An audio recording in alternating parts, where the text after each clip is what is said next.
Hey there. How you doing? Yeah, we're gonna go with English there. I could go with Russian. Have I played this game before? No. I'm gonna pull up YouTube and see if I can catch my own stream.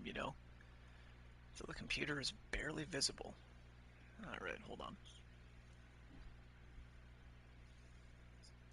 Chat filter, all messages. Yeah, alright, we're set there. I've got some Dr. Pepper in a cup. I've got a vape.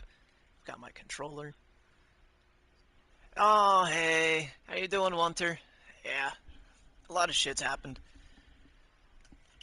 I've got like 300 hours into Kingdom Come Deliverance 2.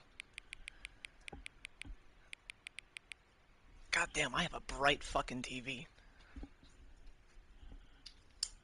We're gonna be playing this in the dark. Until the computer is barely visible. I can still see the computer. The current time is about 5 a.m. 4:57. That's close. Accessibility settings. Okay. First time I've played this game, I've seen videos on this for a long fucking time. Oh, there is an input lag between those if you notice. The multiple screens there. Interesting. Field of view, 90. Sensitivity on max. Large subtitles because I'm blind as a fucking bat.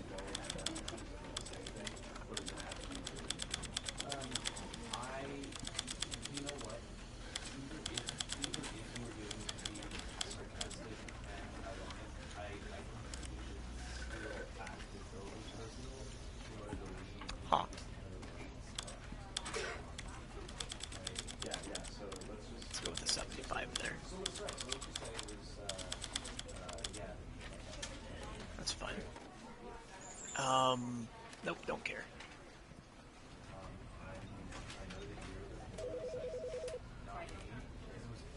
Nope. Nope. Nope. No. Alright. Audio. We'll do that later.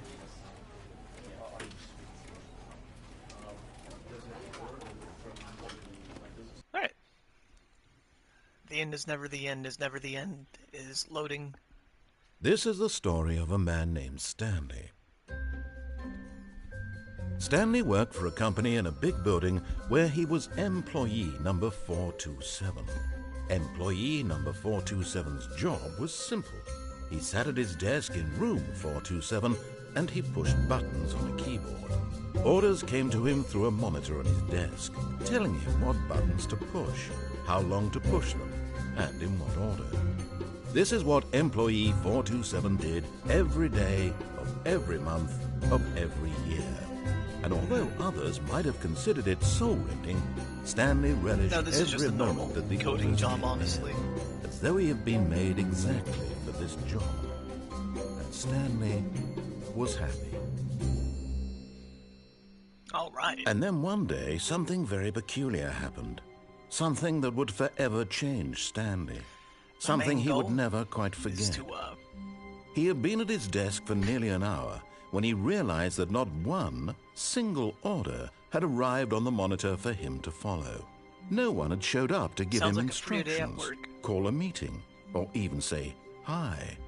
Never in all his years at the company had this happened, this complete isolation. Something was very clearly wrong. Shocked, frozen solid, Stanley found himself unable to move for the longest time. But as he came to his wits and regained his senses, he got up from his desk and stepped out of his office. Oh, I'm turning that camera sensitivity down a little bit. I thought it would be less intense. Alright, that's better. I want to sharpen this pencil. Can I do that? Oh, it's not a toggle crouch. Oh yeah, this is awesome.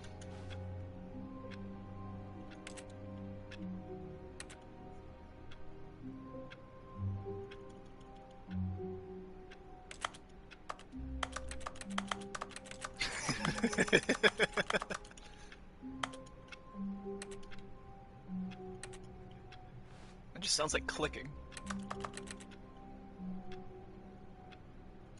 I'm turning the camera sensitivity down a bit more. I'm gonna hate it, but no, fuck that. Alright, I really don't like this.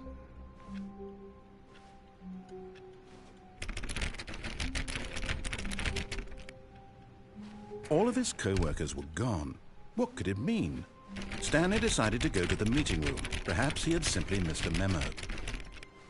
Stanley went around touching every little thing in the office, but it didn't make a single difference, nor did it advance the story in any way. No matter how hard Stanley looked, he couldn't find a trace of his co-workers. Can I jump? Who farted?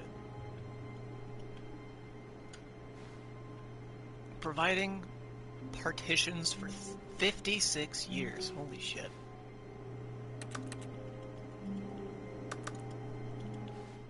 Huh. Hello. Oh. Whoops. Can I fax my balls and send them to the CEO? I know, but I don't know if I can jump yet. That's the thing. Move, look, pause, and interact. So I'd have to find a way to wiggle myself onto something and then not fall and die.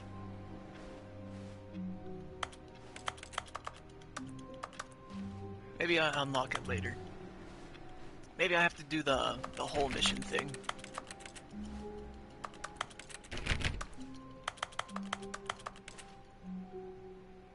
I like work. I hate my boss. Preach, brother. Fucking preach. Now, from a distance, it almost looks like a picture. But no, 'tis a painting. Hello, Ghost Killer. Look, I'm not playing something medieval. Aren't you so happy? Where are you? I wish there was a zoom function. Just drop the FOV. I'm gonna go this way. Just... Alright, fuck it.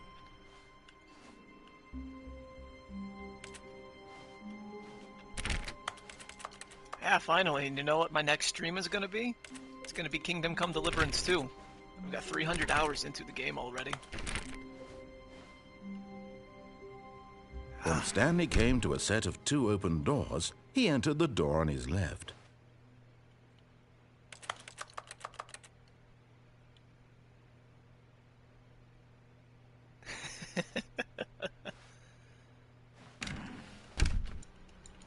Alright.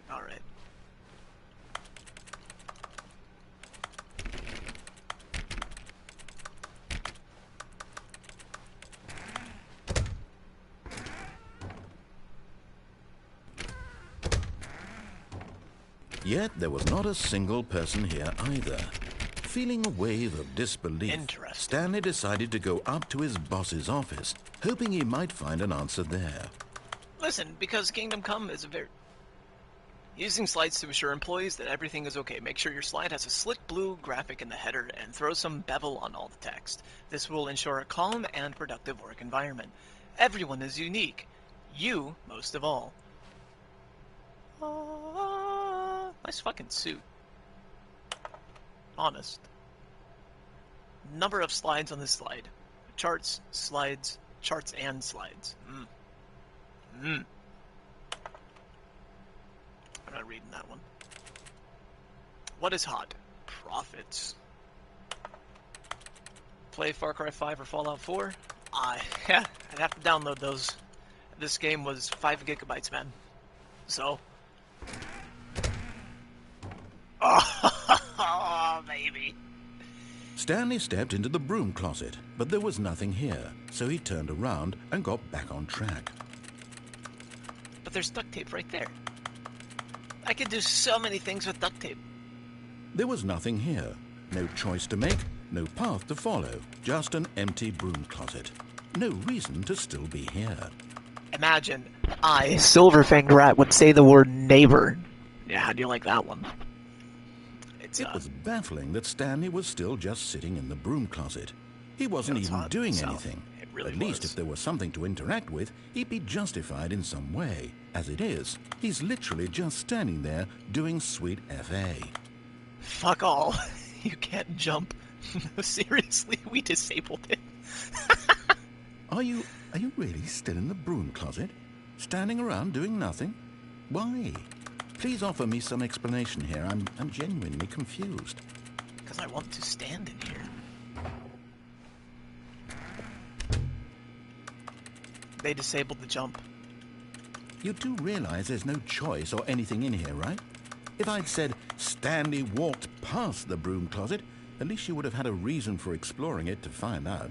But it didn't even occur to me because literally this closet is of absolutely no significance you need to like to stop the story insulting me whatsoever. because I'm just I doing never my would have makeup thought to and getting mention my it. fashion done, okay? I'm learning about color theory. Maybe to you this is somehow its own branching path. It already Maybe is, brother. when you go talk about this with your friends, you'll say, "Oh, did you get the broom closet ending? The broom closet ending was my favorite." Broom. I hope your friends find this concerning. What are you talking about? I'm writing code here. Stanley I'm writing was my own fat and script ugly in and Python. really, really stupid. He probably only got the job because of a family connection. That's how stupid he is. That or with just drug mean. money. Also, Stanley is addicted to drugs and hookers. You got that right, amen, brother. They call it the Vegas lifestyle. I married a hooker. Well, I've come to a very definite conclusion about what's going on right now. You're dead. You got to this broom closet, explored it a bit, and were just about to leave because there's nothing here, when a physical malady of some sort shut down your central nervous system and you collapsed in front of your screen. Well, in a situation like this, the responsible thing is to alert someone nearby so as to ensure that your body is taken care of before it begins to decompose. Hello? Anyone who happens to be nearby? The person at this computer is dead. They have fallen prey to any number of your countless human physiological vulnerabilities. God damn, it's he can indicative fucking of the crouch. I bet he's long-term doing, like, a sustainability of your squat species. for this. Please remove their corpse I from the refuse. area and instruct another human to take their place, making sure they understand basic first-person video game mechanics and filling them in on the history of narrative tropes in video gaming, so that the irony and insightful commentary of this game is not lost on them. All right, when you've done that, just step out into the hallway.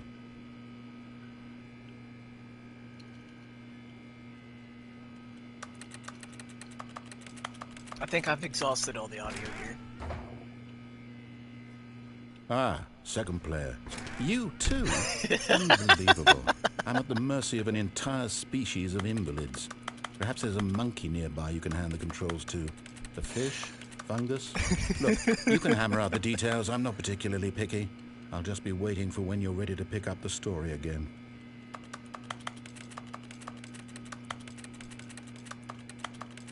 I'm pretty happy in here. Alright. Coming to a staircase, Stanley walked upstairs to his boss's office. Damn. Damn. A whole new world. We're gonna go this way. First-person shooter. Can I interact with the soap? No, that's such a missed chance to make a mess on the fucking floor. There's no Quaaludes behind the bathroom mirror. Oh, what a waste. Another painting. Because the boss knows that what the boss says goes. If the boss suffered losses, if the bosses suffered losses, then that's what the boss chose. That is so fucking gay. Oh! I'm on the toilet. I'm gonna brown. What? I'm schwitzing? Didn't wash my hands and it didn't flush. You guys enjoy that one?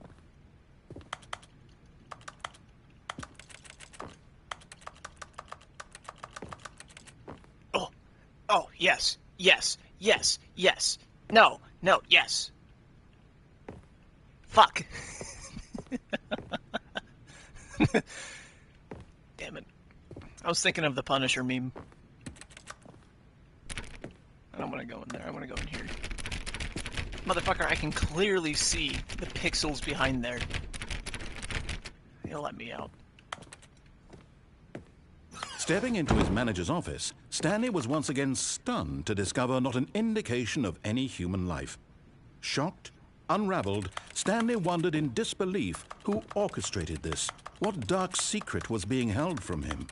What he could not have known was that the keypad behind the boss's desk guarded the terrible truth that his boss had been keeping from him. And so the boss had assigned it an extra secret PIN number, 2845. But of course, Stanley couldn't possibly have known this.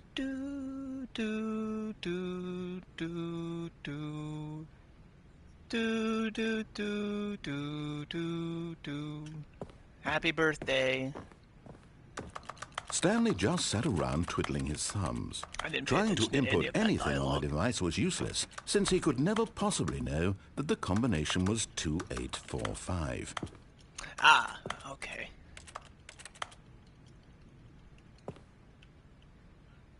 What's in here? 2845. Okay, well the reticle does something on this one. See how it expands just a tad bit there?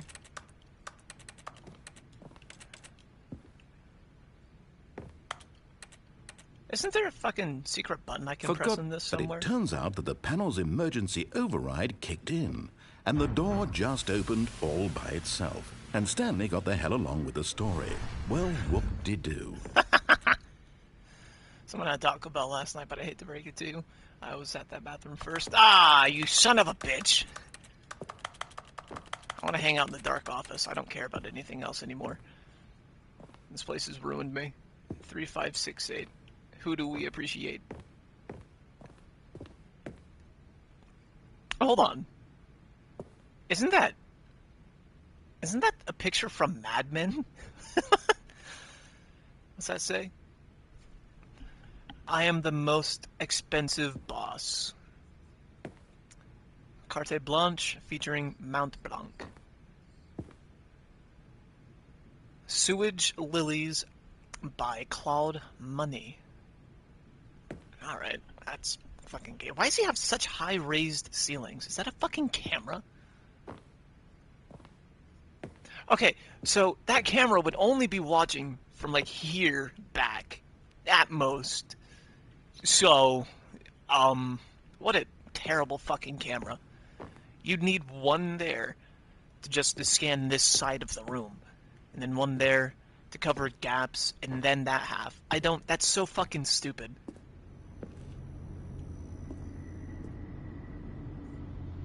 Cotton candy. I'm out for...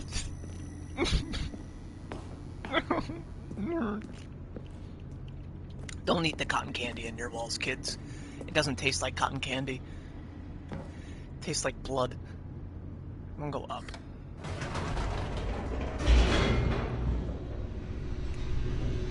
Yeah. Wanter, you need to stop fucking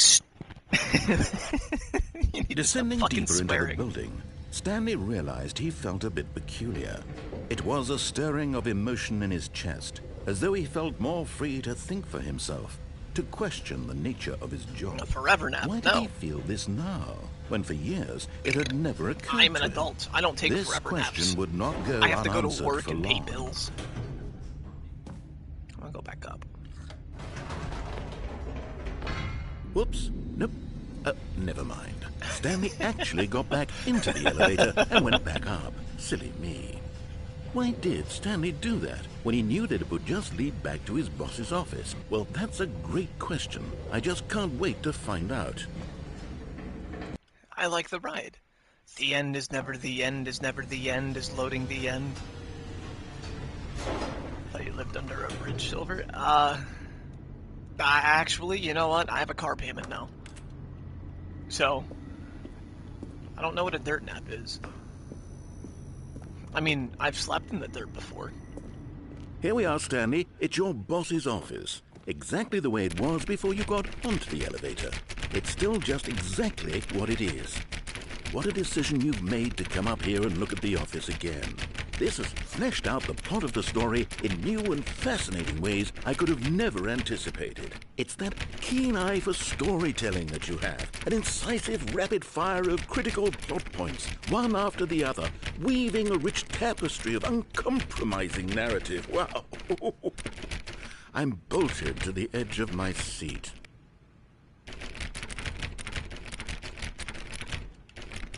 I have 3D audio. Cool.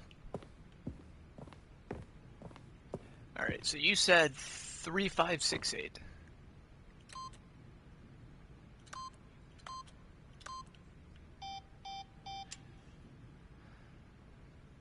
Ah, fuck, I forget what it was. 2, 4,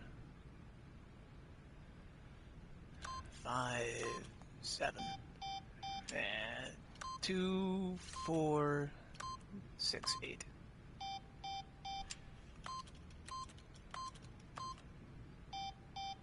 Well, let's try 1111.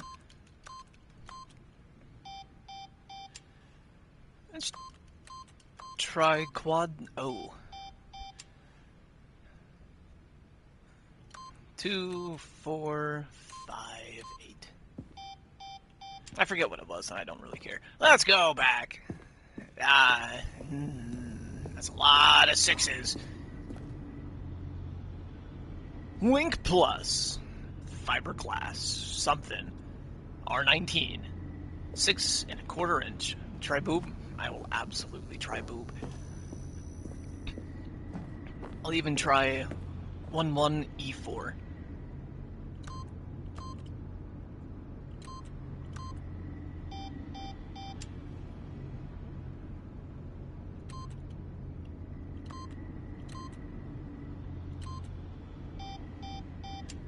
It's okay. Alright, whatever.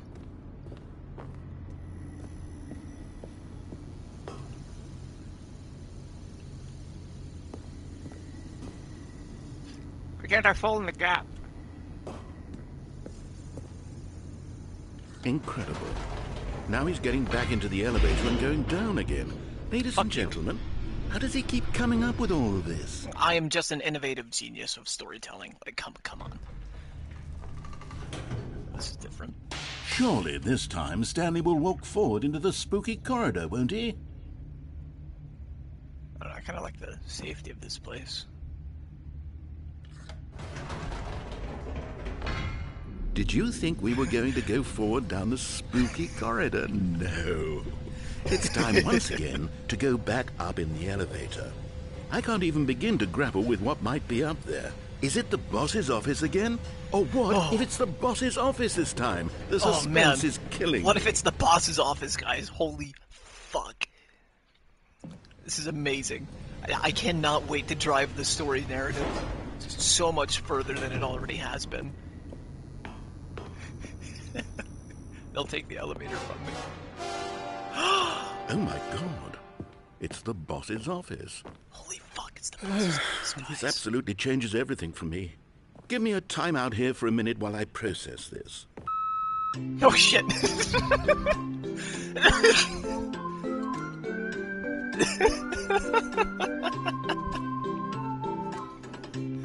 I see why people like this game. This is fun. Okay, I'm ready. I'm prepared to embrace this stunning revelation and to move forward with... No, wait. No, I need more time to process. Okay. Fuck. He's just wasting my time.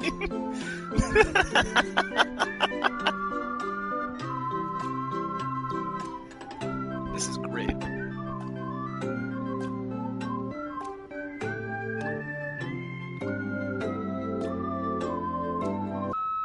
All right. I have fully come to terms with it. I have made space in my worldview for this astonishing new reality. As before, I turn to your expert eye for gripping narrative, Master Stanley.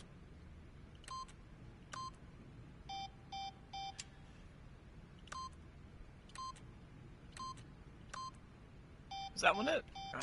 It was something like that. Can you ignore the narrator in this live stream? But the narrator is what drives the fucking story in this game. What do you... I mean, yeah, I can. I'm just playing this out and fleshing it out. This has been fun. All right.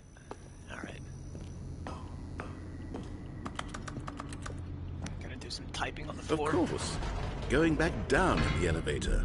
How did I not anticipate Guys, you're not it? gonna believe I what mean, I'm gonna sure, do next. now it's obvious, but you have to understand that 30 seconds ago, this kind of thing had never been attempted before.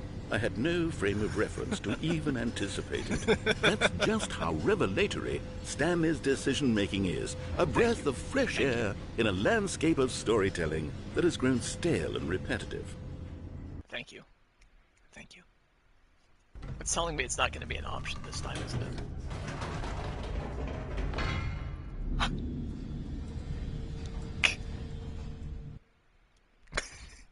You didn't even comment on it. You know what? I've just thought of something. Hold on, let's stop for a moment. Don't you realize? It's the anticipation, Stanley. You and I, we have no way of knowing what will be at the top of this elevator. But the suspense, the agony of waiting and anticipating and having to guess, that's the real thrill. Oh, I simply don't want to let that feeling go. It's so precious, so fleeting. Why don't we take this elevator ride nice and smooth? All right. There we go. Isn't this Oh my God, it's much so much more more exciting? exciting. You know, Stanley, it seems like nowadays the only thing that audiences want is to be shocked as loudly and frequently as possible. They want big, explosive moments flung right in their faces from the very moment that things get started. But where's the tension? Where's the trust in the audience to build a slow and nuanced appreciation for the story, the characters? Why aren't we given time to imagine the surprises, to have to think and to anticipate, and then to marvel at the eventual reveal? This is storytelling, Stanley. What you and I are doing right now. This is the most exciting narrative to be developed in years, and it's really all because of you. You're the one who took this bold step of revisiting the exact same locations over and over. Truly, I mean it. This is unique and different. It's not like anything else out there. You see, I want stories that surprise me, Stanley. I want to have to think. I want to be engaged and not pandered to. We're being fed such unimaginative drivel all the time, and we all know it, which is why we're so starved for content that makes us feel sharp because and we're always vital trying to get that and next alive. dopamine hit, man. That's why people I like you get so it, much, bro. Stanley. Because you're not afraid to spit in the face of tradition. You're a role model, Spit on that thing. People look up to you. Please don't Which is fucking why, quote that. though I didn't know when to spring this on you, but, well, I've gathered a little press conference for you so that you can talk about your work and your storytelling and your life. Yes, I know you're not much for the public eye, but I thought it would especially mean a lot to the people who have been following you from the beginning. They really look up to you, Stanley. I don't know if you realize the impact you have on them. This is the kind of gesture that might leave a tremendous impact on them for the better. Oh, Holy good, shit. we're here. This is different.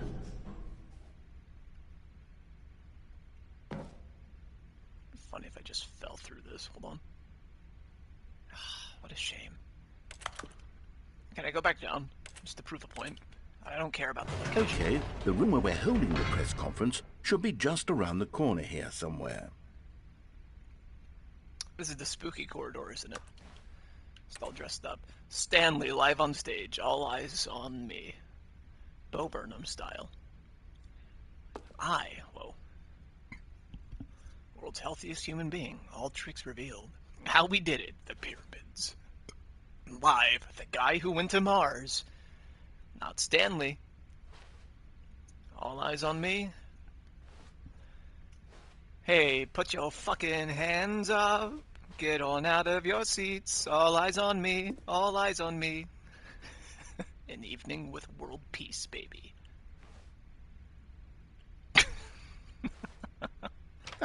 Yes, here it is, just through this door. Well, very clearly the sign points here. Oh, so much clearly. It's not pointing there. It's very clearly pointing this way. Can I crawl under this? No. Stanley, tonight live on stage. Stanley. Something else, Stanley. World's first sentient machine. The one that cleans up its oil.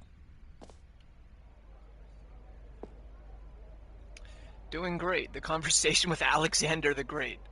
Warning, do not stand on this side of fence. Uh-oh. To stage. Well, All right, Stanley. are you ready? I've told them you're going to speak a little bit about the nature of surprise in storytelling and what it means to craft a truly unpredictable narrative. Oh, don't worry. You'll do great. Just be yourself and speak from the heart. I'm really proud of you, Stanley. Okay, it looks like they're ready for you. Go get them.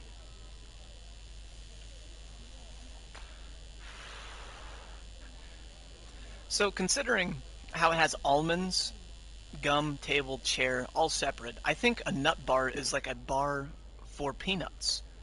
Like, or it could be like a bar of granola. Something.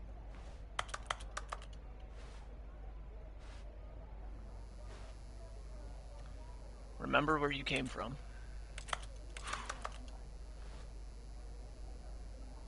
Story, Stanley, he did it. What the fuck does that say? Stanley, me, dad? Age 6. Break a leg champ, your boss. No one tells stories the way you do. Break a leg champ. Okay. Guys, I don't think I'm ready for this. The dude who came up with pizza, why is he Italian? Pizza is a Chinese invention. Let's go get him.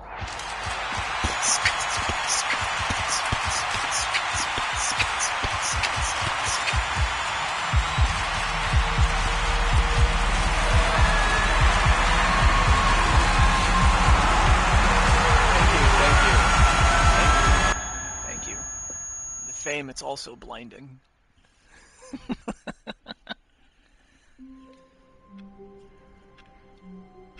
That was the dream. All of his co-workers were gone. What could it mean? Stanley decided to go to the meeting room. Perhaps he had simply missed a memo. Interesting. When Stanley came to a set of 2 open doors, this was not the correct way to the meeting room, and Stanley knew it perfectly well. Perhaps he wanted to stop by the employee lounge first, just to admire it.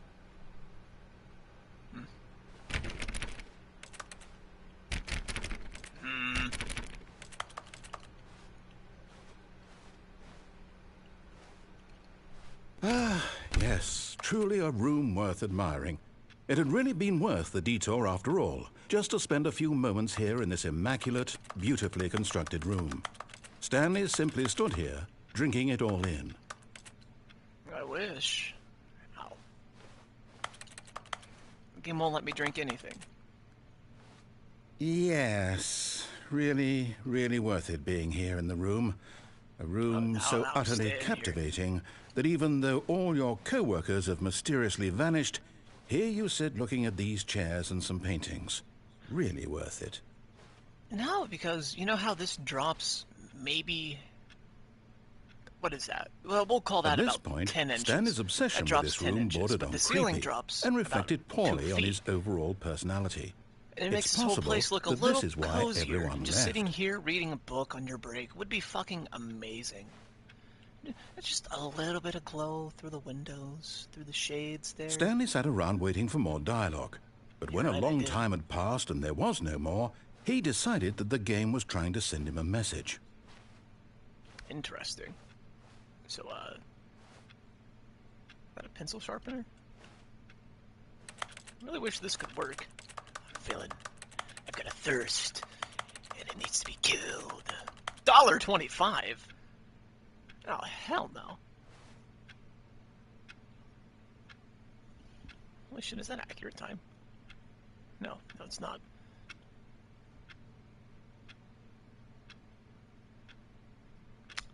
How about that? But at last, he'd had enough of the amazing room and took the first open door on his left to get back to business. No. Ooh, blueprints. What's under the desk? Doing a little bit of head bob and getting a promotion. Stanley was so bad at following directions, it's incredible he wasn't fired years ago. 1, 1, 2, 3, 4, 5, 6, 7, 8. Interesting.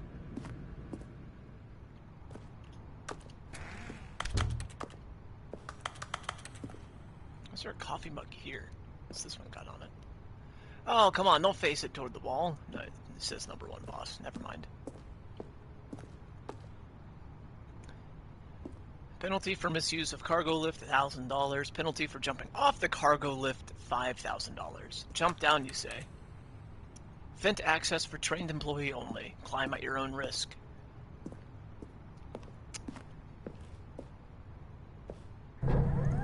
Look, Stanley, I think perhaps we've gotten off on the wrong foot here. I'm not your enemy, really, I'm not.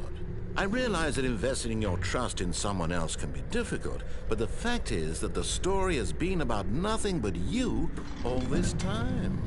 Oh, There's someone you've been neglecting, Stanley. Someone you've forgotten about. Please. But in his eagerness to prove that he is in control of the story and no one gets to tell him what to do, Stanley leapt from the platform and plunged to his death. Good job, Stanley. Everyone thinks you are very powerful. Another glass of delicious Dr. Pepper. I legitimately just... What's that say? On that beige thingy? On the bridge thingy. Oh. All of his co-workers were gone. All right, I'll get there. What could it mean? Stanley decided to go to the meeting room. Perhaps he had simply missed a memo. Whoa! When Stanley came to a set of 2 open doors, this was not the correct way to the meeting room, and Stanley knew it perfectly well. Perhaps he wanted to stop by the employee lounge first, just to admire it. I do not. Wow. Yes, this room. But eager to get back to business, Stanley took the first open door on his I left. just threw my vape on the ground. Hot damn. Error. Stanley was so bad at following directions, it's incredible he wasn't fired years ago. Look, Stanley, I think perhaps we've gotten off on the wrong foot here. I'm not your enemy, really, I'm not. I realize that investing your trust in someone else can be difficult, but the fact is that the story has been about nothing but you all this time. There's someone you've been neglecting. What? Really?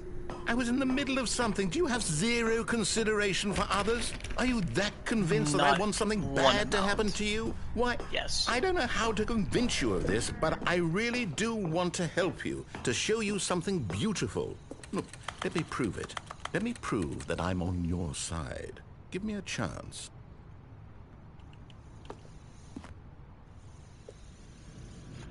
Give me the bucket. To be or not to be.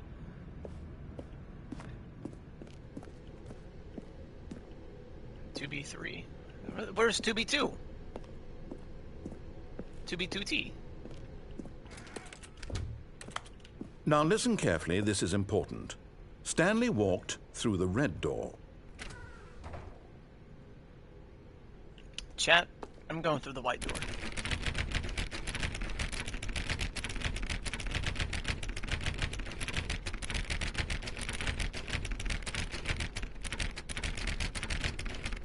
Alright, that's doing nothing. Can I close this? I'm not doing that. Aha, perhaps you misunderstood. Stanley walked through the red door. Chat, the stairs are gone.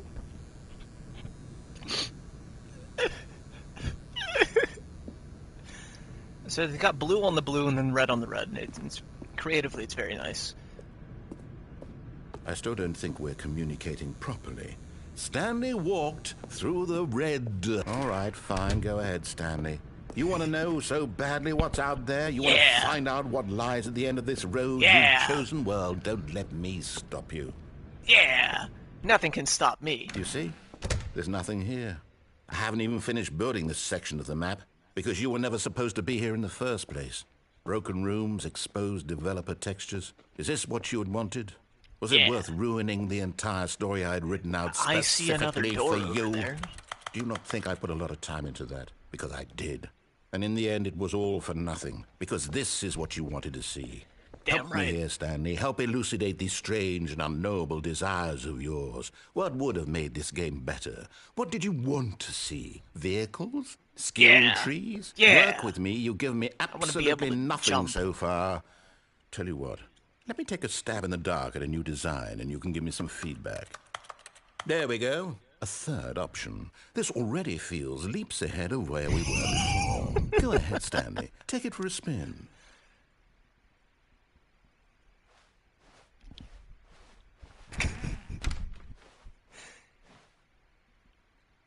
Oh, fuck. Okay, I'm going to stop you there. Now, tell me about your experience with this new version. Would you say that the game benefited from allowing you more choices? Feel free to be honest. I'm looking for some real critical feedback here. Oh, of course. A 3. Really? Maybe next time we can get you to form an actual opinion, you know? Any level of critical thinking or engagement with your surroundings? Does that sound good? Think we can do that? Yes? Wonderful.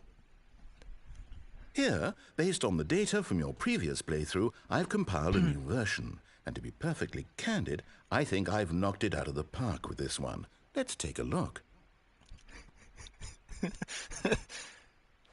The Stanley Parable Worldwide Leaderboard. Is it going to be full of Stanley? What the fuck?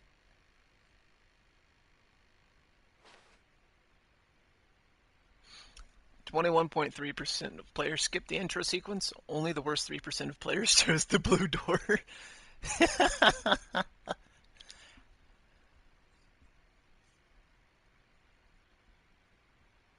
Wow.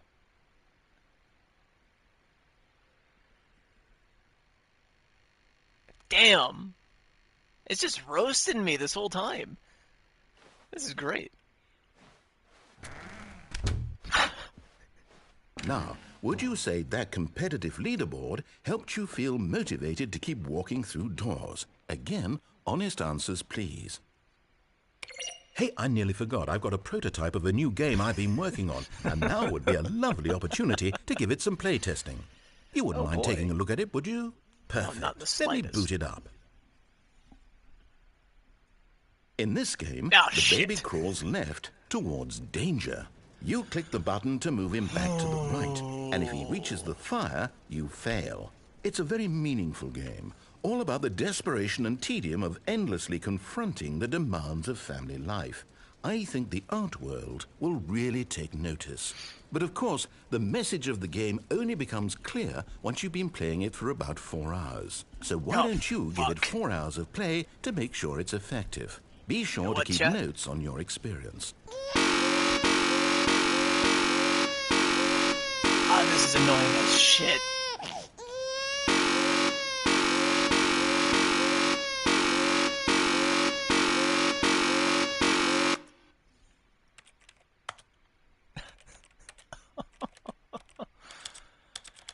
Ooh, man, that's... Okay, that's much better. So... You guys ready for this? I can't wait to do this until 10 in the fucking morning.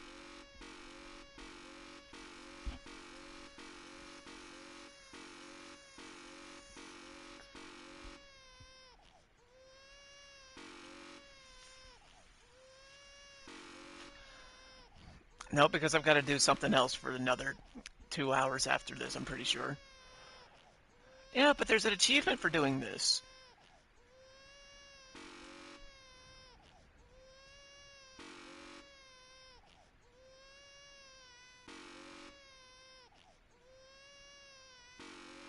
Alright, he's burning. I don't care anymore. You heartless bastard. Did you right. do it because you hate babies or purely to spite me? Because if I it's the hate latter, you. well, I don't know what to do. I'm completely out of ideas. I can't think of a single thing that might improve the experience for me. I'm not even going to try. I'm out. I'm done. It's over. Thank you for playing. Your input was extremely valuable.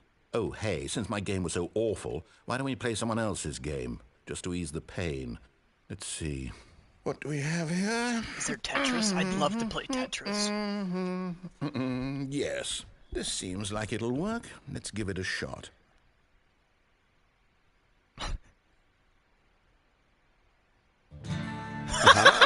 Fascinating. What do you think this game is about, Stanley?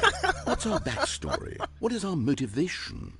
Well, it seems obvious to me that you are meant to play as a creepy man spying on innocent civilians below you from up high in your creep tower, perhaps for some sort of twisted erotic purpose.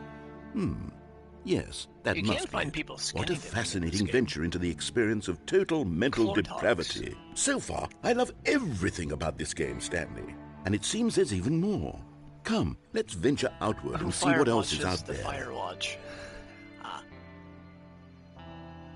That looks like Gravity Falls. Hold on.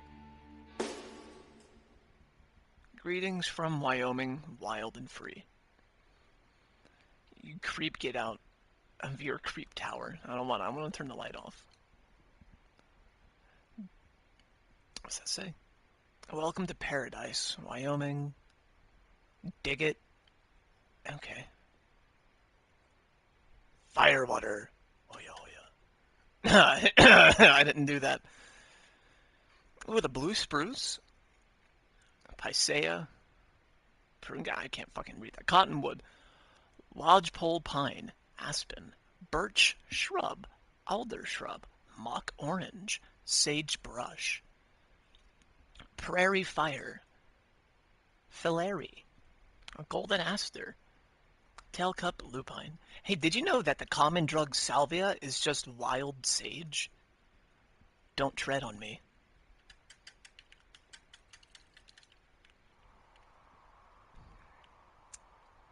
Cool. Oh, look at that texture. Alright. It kind of reminds me of, like, Borderlands almost. Nah, I went the wrong fucking way. Of course I did. Air right next to the... Yep, I get it. Air right next to the bed. Ah! Damn.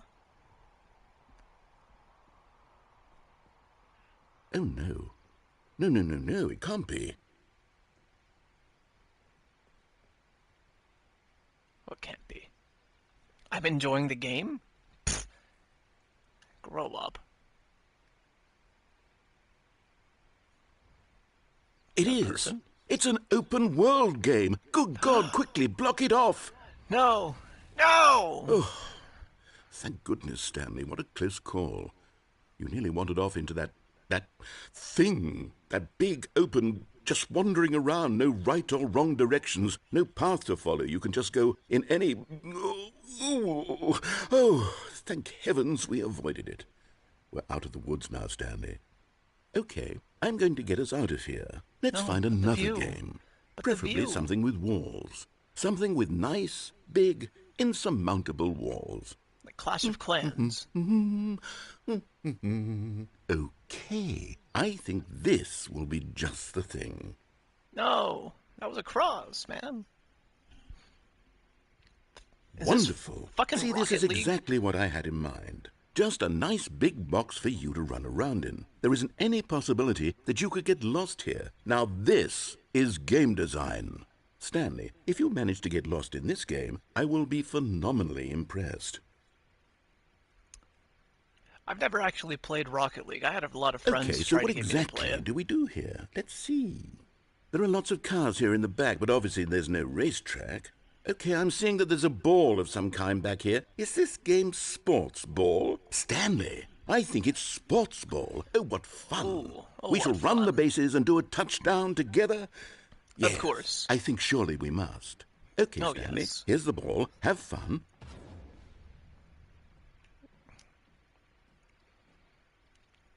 this game is fucking huge. I'm not even crouched. This game is just fucking huge, dude. Am I actively Oh. Oh, wow. Look at me go. Boing! Boing! I'm running free. Yes. Are you doing it? Are you winning? Is this fun? Is it better than my miserable little story that I worked so hard on? Yes. Stanley, I have a thought. And I realize I'm not a sportsologist, but if one ball generates a certain amount of raw adrenal pleasure, then surely multiple balls make for an even more euphoric sports experience. I'm going to try it out. Here comes another ball. Yes. Yes. Oh, goodness, that really does feel amazing, doesn't it? Stanley, I'm like a child in a confectionery shop. I simply have to have more. I'm insatiable. More balls. Boing. Yes. Yes. Yes. This is awesome. Now this is gameplay. Get over there. Boing. Get in the goal. Are you enjoying this, Stanley? Yes. Are you having fun? Is this a real video game? Well, I sure hope you're having a good time, because guess what? It's over.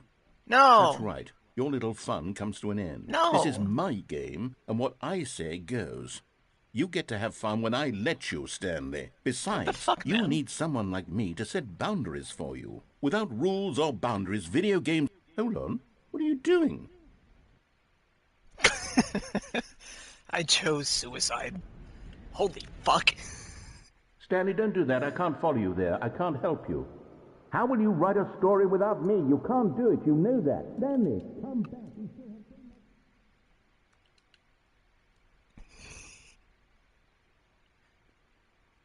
This is awesome. This is great. Oh, shit. No!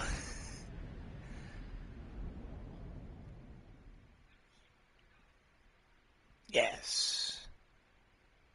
Yes. I think this works just fine. I feel like this is another reference to a game that isn't just the Stanley Parable.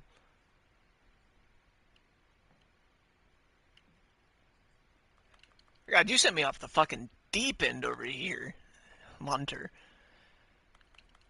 I'm just choosing to believe I've picked every good choice. Is this the boss's office? Huh. I can't go super speed anymore, and I'm sad.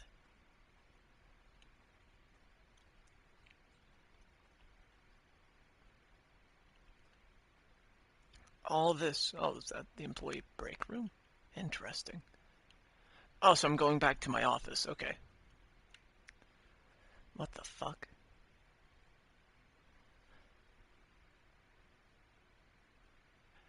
That is a melting face.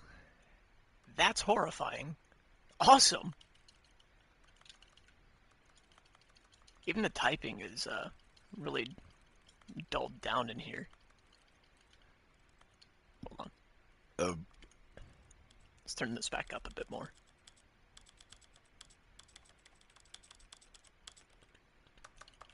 Nope, no. Alright, it was just me.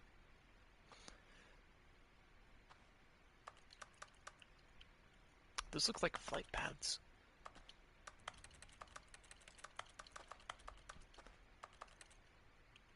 Ow. I don't know what it is, but there is pain. Interesting. I wonder what he found.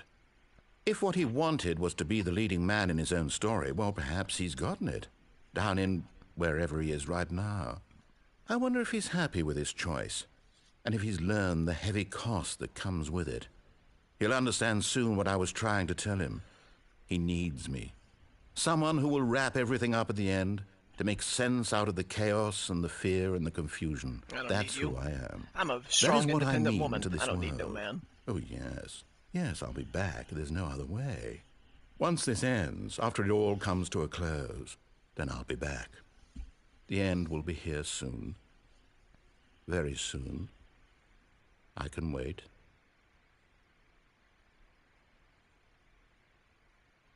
I don't know if I can move around or not. Oh, okay.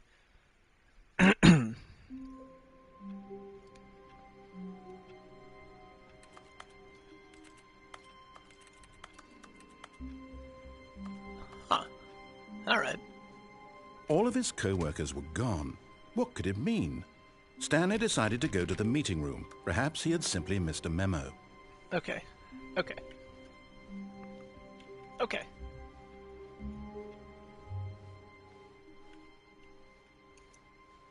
Okay. When Stanley came to a set of 2 open doors, this was not the correct way to the meeting room, and Stanley knew it perfectly well. It's not. Perhaps he wanted to stop by the employee lounge first, just to admire it. Maybe I did. The maybe lounge I was sublime, a work of art. But eager to get back to business, Stanley took the first open door on his left. I haven't done that one yet, but I'm not going to. I've got a Stanley red door. was so bad at following directions, it's incredible he wasn't fired years ago. Look, Stanley, I think perhaps we've gotten off on the wrong foot here. I'm not your enemy, really, I'm not. I realize that investing your trust in someone else can be difficult, but the fact is that the story has been about nothing but you all this time. There's someone you've been neglecting, Stanley. Someone you've forgotten about. What? Really? I was in the middle of something. Do you have zero consideration for others? Are you that convinced that I want something bad to happen to you? Why? Yes. I don't know how to convince you of this, but I really do want to help you, to show you something beautiful. Look, let me prove it. Let me prove that I'm on your side. Give me a chance. Now listen carefully, this is important. Stanley walked through the red door. Aha! Perhaps you misunderstood. Stanley walked through the red door. I still don't think we're communicating properly. Stanley walked through the red... All right, fine, go ahead, Stanley. You want to know so badly what's out there? You want to find out what lies at the end of this road you've chosen? Well, don't let me stop you. You see? There's nothing here. I haven't even finished building this section of the map because you were never supposed to be here in the first place. Broken rooms, exposed developer textures. Is this what you had wanted? Was it worth ruining the entire story I had written out specifically for you? Do you not think I put a lot of time into that? Is that the orange door thing? And in the end, it was all for nothing, because this is what you wanted to see. Help me here, Stanley. Help elucidate these strange and unknowable desires of yours. What would have made this game better? What did you want to see? Vehicles? Skill trees? Work with me. You've given me absolutely nothing so far. Tell you what, let me take a stab in the dark at a new design, and you can give me some feedback. All right. There we go. Let's do it. Third option. This already feels leaps ahead of where we were before. Go ahead, Stanley. Take it for a spin.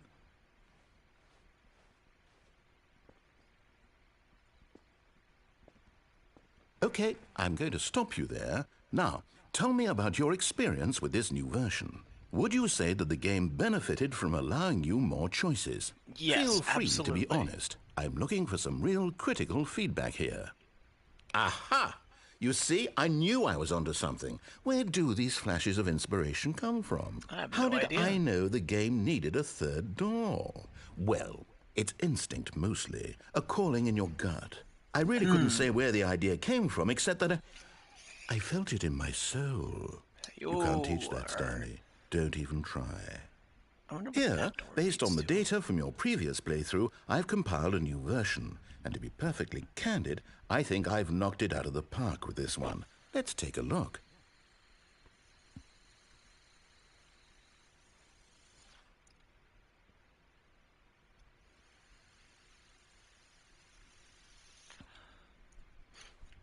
All right.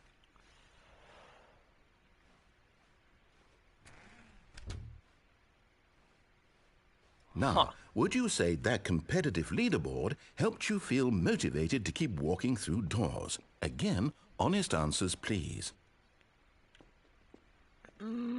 What if I don't give an answer? What if I stare out at that door in the distance?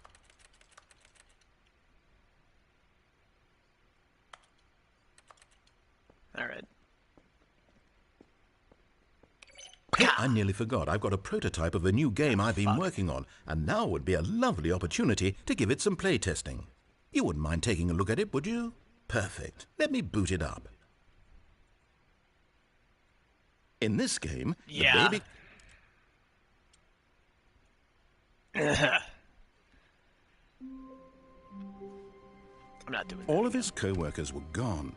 What could it mean? Stanley decided to go to the meeting room. Perhaps he had simply missed a memo. Wonder what happens.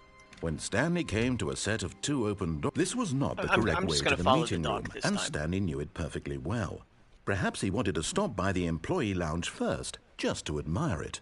Exploring this game has Standing now in this incredible room, Stanley for the first, but eager to get back to business, Stanley took the first open door on his left. Another time. Stanley was so bad at following directions, it's incredible he wasn't fired years ago. Look, Stanley, I think perhaps we've gotten off on the wrong foot here. I'm not your enemy, really, I'm not.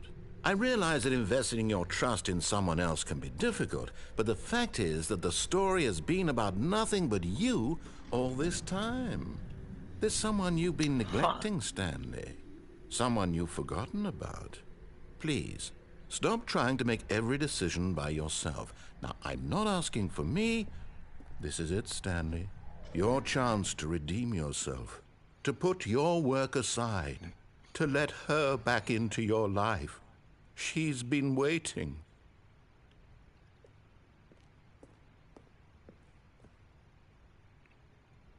Oh, all right, whatever. Can I open this? No. Where am I going now? What I doing? Oh. Is this a fucking interrogation? You need to be the one to do this. To reach out to her. If you can truly place your faith in another, then pick up the phone. I don't think I wanna. I don't wanna. I wanna go out. There's plenty of fish in the sea. I don't need her. Can I unplug it? As Stanley picked up the phone, a white light engulfed him, filling him not just with radiance, but with hope. Hope for a life reunited one... Wait. Oh, goodness. Stanley, did you just unplug the phone? No, that wasn't supposed to be a choice. How did you do that? You actually chose incorrectly. I didn't even know that was possible. Let me double check. No, it's definitely here, clear as day. Stanley picks up the phone. He's taken to his apartment where he finds his wife, and the two pledge themselves to one another. Music comes in, fade to white, roll credits.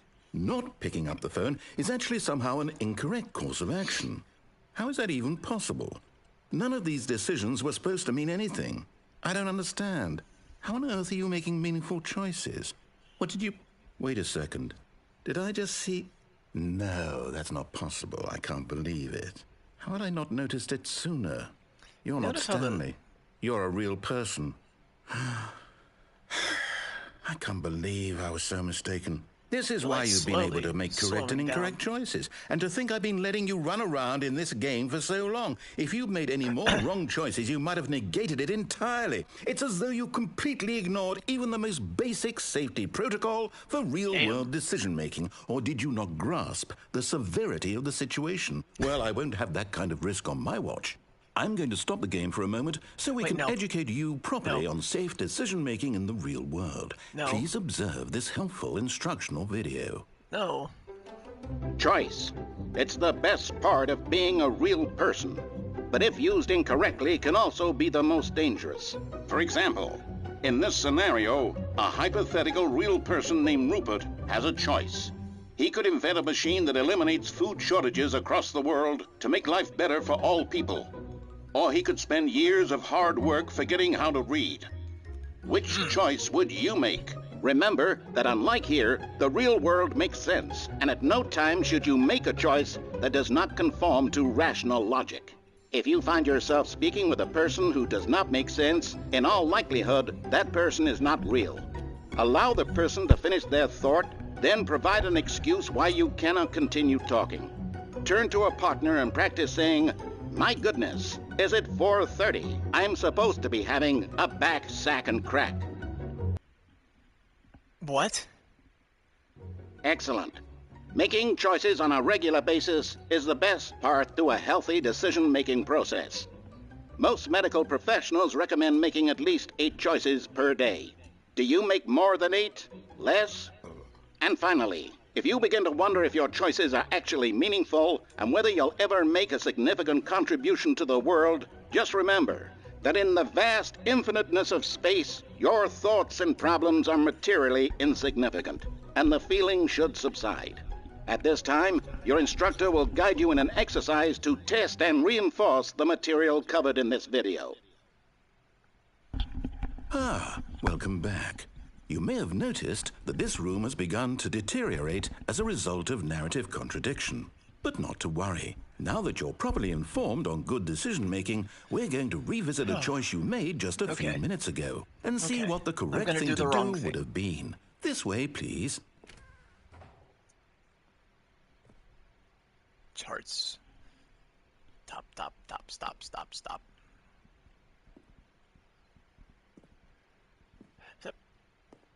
It's interesting. Oh, dog. Can I, like, hide in the corner? Does any of this do anything? No.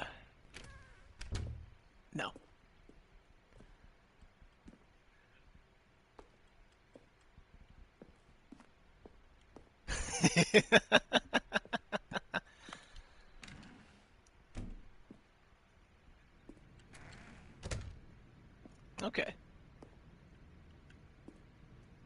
Okay.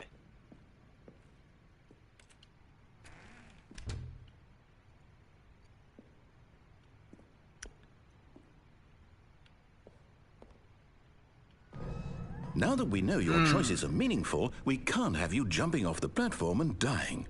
Imagine the main character dying senselessly halfway through the story. That story would make no sense at all. We just need to get you home as soon as possible before the narrative contradiction gets any worse. Unfortunately, it seems this place is not well equipped to deal with reality. Oh, no.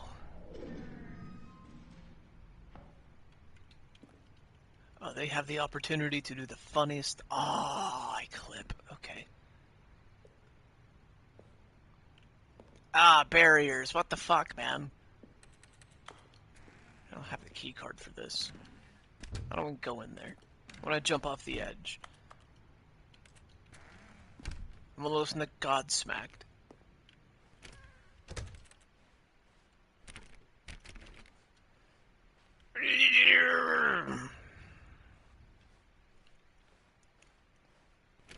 Almost there. You'll take the door on the left, back to the correct ending, the story will have resolution once again, and you'll be home free in the real world.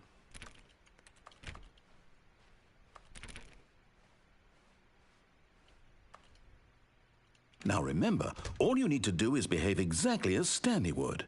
That means choosing responsibly and always putting the story first. I'm quite sure you'll be up to the task. Just follow my lead and you'll be fine. All right. When Stanley came to a set of 2 open doors, he entered the door on his left.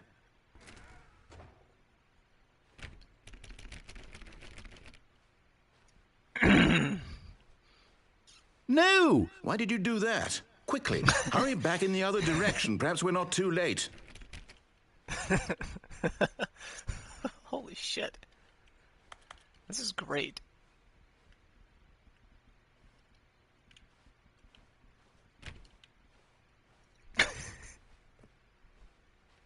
Just checking. Okay. Fine.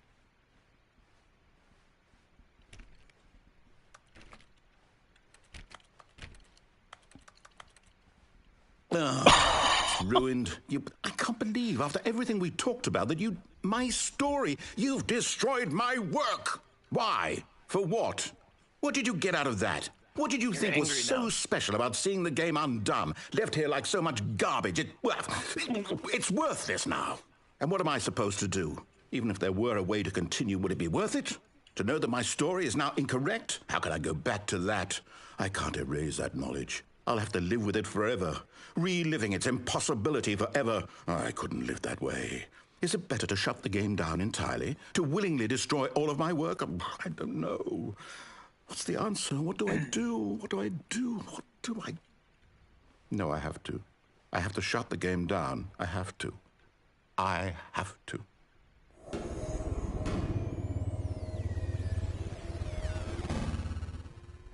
Uh-oh. I think I may have chosen a bad ending this time.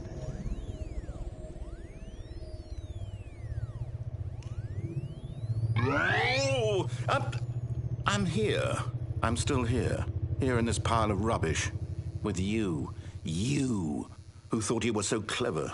Now look where we are. My entire game is destroyed. It was the only thing in the world that was mine, and you've run it into the ground. What, did you think that would be funny? You just had to see? Didn't I impress upon you how important it was to be like Stanley? He actually knows how to do what I tell him to. He understands that if I say to do something, there's a damn good reason for it. That thought hadn't even occurred to you, had it? That there's a world outside of you? You're a child. Yes. Oh, my story. If you'd just gone through the door on the left, you would have seen it. There was a whole underground facility. You would have destroyed it and been victorious. It would have been so perfect. I worked so hard on it. I tried so hard to make... behave exactly as Stanley would.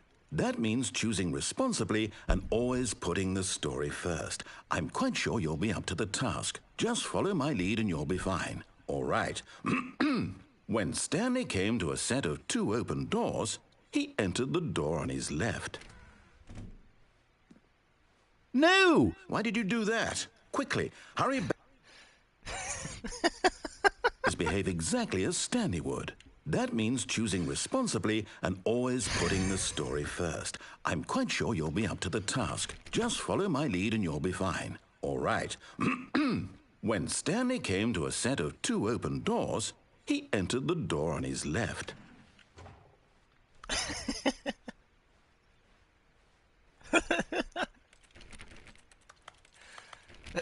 No! Why did you do that? Quickly, hurry back.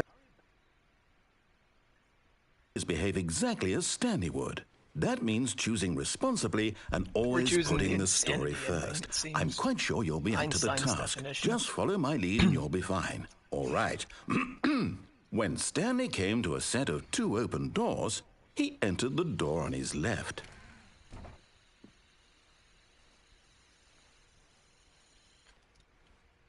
Holy shit.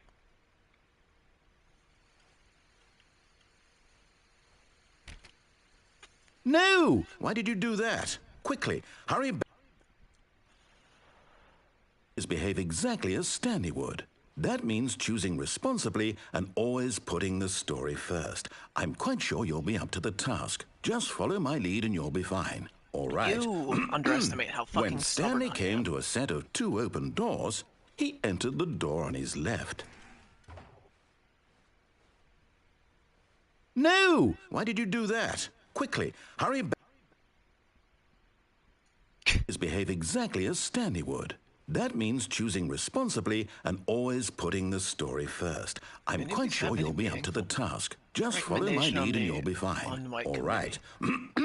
When Stanley came to a set of 2 open doors, he entered the door on his left. Defense period and something. Oh, Anglo history or Anglo-Hungary, something like that. Cool. Overnight committee. Words. Interesting. All right.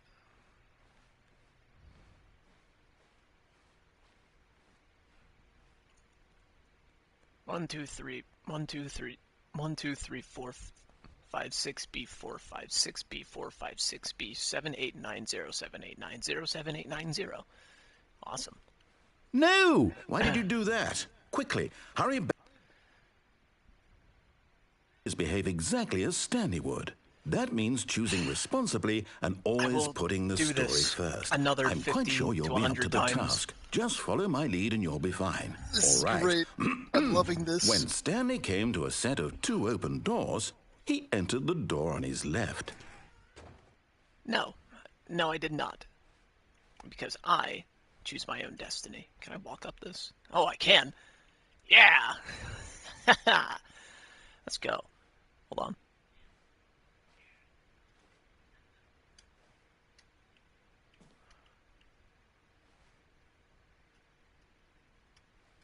Oh, yeah. We're in it now. We are killing it. Oi, bruv, we're fucking killing it, mate. Oh! Oh! Oh, that's one for the storybooks.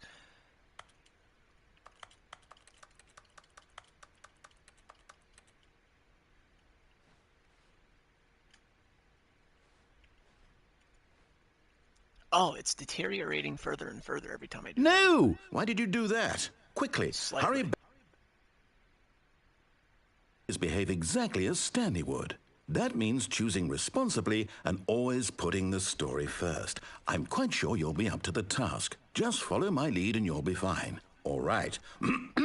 When Stanley came to a set of 2 open doors, he entered the door on his left. But I'm not Stanley. You're using the wrong name.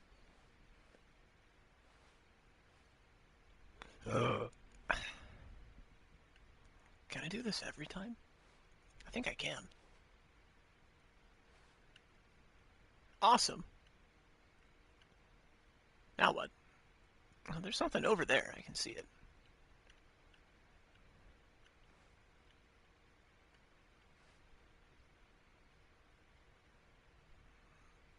Maybe it's a field of view thing.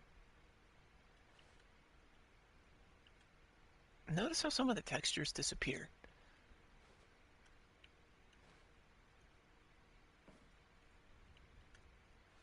All right. No! Why did you do that? Quickly, hurry back. Behave exactly as Stanley would. All right. That means choosing responsibly and always putting the story first. I'm quite sure you'll be up to the task. Just follow my lead and you'll be fine. All right. When Stanley came to a set of 2 open doors, he entered the door on his left. Is it just a time loop? Is that what's happening here? No! Why did you do that? Quickly, hurry back. Behave exactly as Stanley would. That means choosing responsibly and always putting the story first. I'm quite sure you'll be up to the task. Just follow my lead and you'll be fine. All right. When Stanley came to a set of 2 open doors, he entered the door on his left. We're not gonna do it. Ah, fuck. I wasn't quite fast enough that time.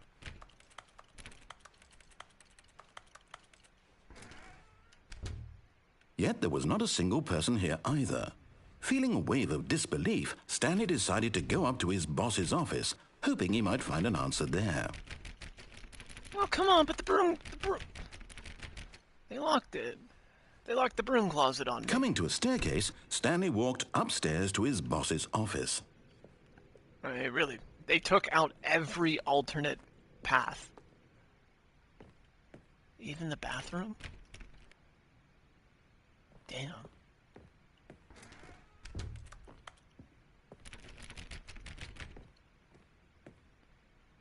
Well, this is different. Stepping inside his manager's office, Stanley was once again stunned to discover not an indication of any human life. Shocked, unraveled, Stanley wondered in disbelief who orchestrated this, until he saw the door with a voice receiver next to it. Surely behind this door lay all the answers to his questions. And beyond all probability, he knew the passcode.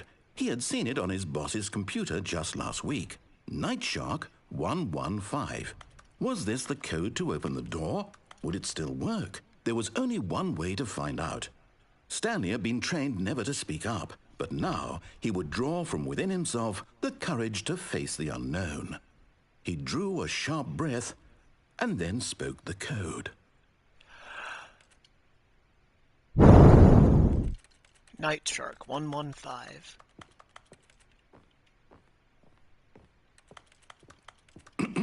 Stanley spoke the code. Night Shark 115. He spoke it into the receiver, right there on the wall. Night Shark 115. I didn't figure I'm sorry, is there a problem? You didn't mishear me, did you? Please speak the code into the receiver. Otherwise, we can't get on with the story. This is a crucial step. You're being so mean. You're like a walking red flag. Okay, fine. You're not going to do it. But you know what? It's pretty humiliating to bring you this far, only for you to suddenly decide you have better things to do. I asked you for this one single thing, for your respect. The kind of respect Stanley shows for his choices. He knows what it means to take a story seriously. If you didn't want to see what I had to show you, then why did you come here? You had a choice, you know. You could have gone through the door on the right. You could have done whatever the hell you wanted over there. Why did you come this way? Speak. Say something to me. Explain yourself, you coward. You... Wow. When Stanley came to a set of 2 open doors, he entered the door on his left. This is an out-of-body experience. Stanley? Hello? Are you... Is everything okay? Stanley, please. I need you to make a choice. The end. I need you to walk through the door. Are you listening to me? Can you hear me? Is everything all right? Stanley, this is important. The story needs you. It needs you to make a decision. It cannot exist without you. Do you understand me? Whatever choice you make is just fine. They're both correct. You cannot be wrong here. We can work together. I'll accept whatever you do. I simply need you to take that step forward, please. Choose. Do something. Anything. This is more important than you can ever know. I need this. The story needs it. So, you hear me? Are you there? Are you listening to this? Stanley, are you there? Okay. It's okay, I can wait. You need time to decide. Time to make sure your choice is correct. That is the best choice. That's all right. I'll wait for you to decide what's the right thing to do. Take as much time as you need. He just slipped into a depression there. Holy fuck. That was sad. Can I make him do that again? How long was I sitting there? Stanley wondered to himself. Minutes? Days? Centuries? Did something crucial happen while my senses were turned? He made a note to be more careful with time from now on. Oh!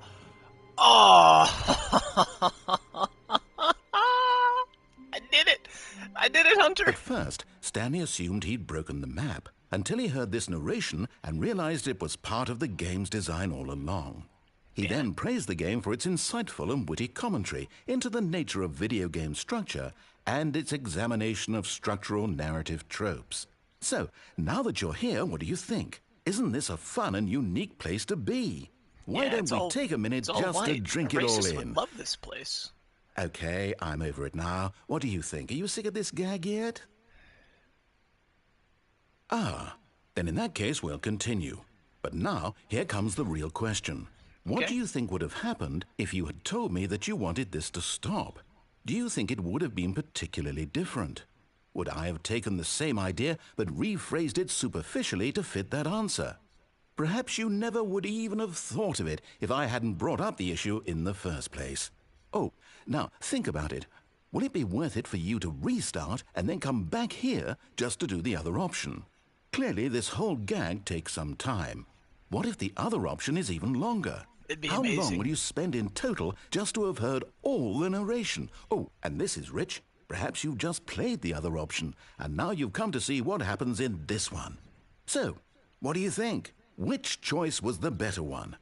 Imagine if you had selected Continue on your first playthrough, how tantalizing it would be not knowing what happens when you pick the other option. Indeed, you are one of the lucky ones. Though if the other option is really miserable to listen to, then perhaps you're not.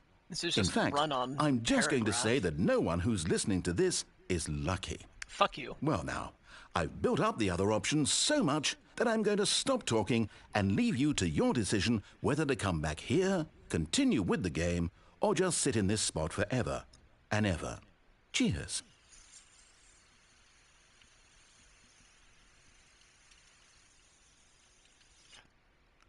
Huh.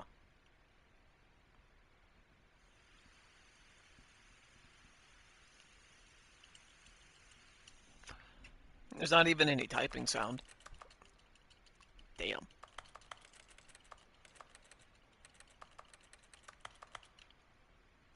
All right. This is great.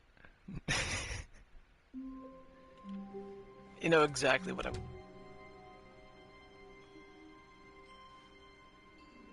This isn't right.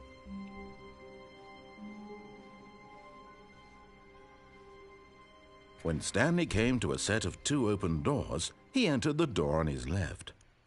All right, let's flesh out some of this option now.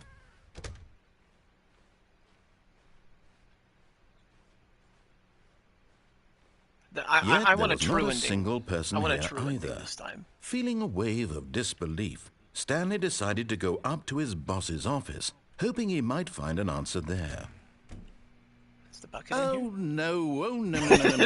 No, not again. I won't be part of this. I'm not going to encourage you. I'm not going to say anything at all. I'm just going to be patient and wait for you to finish whatever it is you enjoy doing so much in this room. Please take your time. Thank you.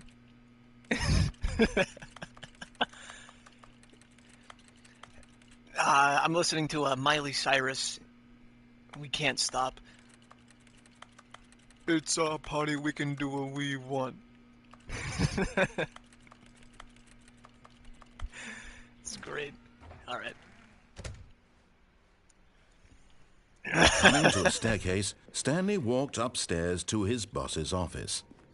Controller battery is low. All right, well, let's fix that. I've got a 50-watt charger here. Can I do anything in this bathroom? I don't remember any text options being here. To be rich, is it a crime? To commit crimes, isn't it rich? What a life it would be to have to pick just one. That's different. Can I flush the toilet? Whoosh. Wash my hands. Dry them. Alright, we're good. Is the secretary supposed to see me now? I didn't do that the first time. That's awesome. Stepping into his manager's office, Stanley was once again stunned to discover not an indication of any human life. What could it mean? Stanley wondered aloud to nobody. He began wildly tearing through papers on the boss's desk, pulling books off the shelf, looking behind paintings, desperate for clues to his situation. But his attention was caught by a keypad behind the boss's desk. What could its purpose be? In fact, this keypad guarded the terrible secret that lay buried below his feet. And so the boss had assigned it an extra secret PIN number, 2845. 2845. But of course, Stanley couldn't possibly have known this.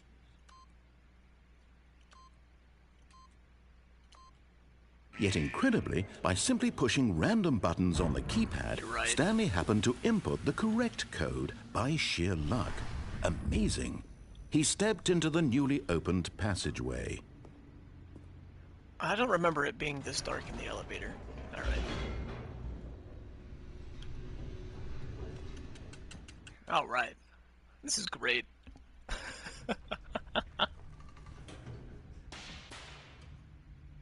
Don't do that. Excuse Excuse me, the Dr. Pepper's coming back. Stanley walked straight ahead through the large door that read Mind Control Facility. Are you sure, buddy? All right. I'm trusting him. That camera wouldn't see fuck all. It's staring at, like, this area there. Yeah, see, it would be able to see the top of my head now. Just whoosh. It would be able to see the door on the bottom there. Alright.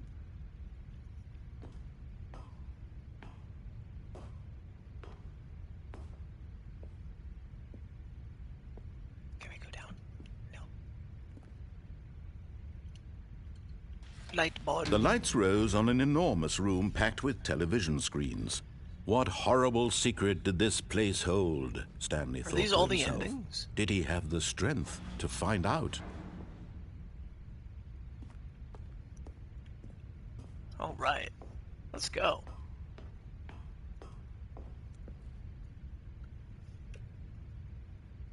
Cameras, lights, Now the monitors camera. jumped to Holy life, fuck. their true nature revealed. Each bore the number of an employee in the building, Stanley's co-workers. The lives of so many individuals reduced to images on a screen, and Stanley, Can I one walk of off them, the edge here? eternally monitored in this place where freedom meant nothing. What is he, 247? Right? Somewhere about here.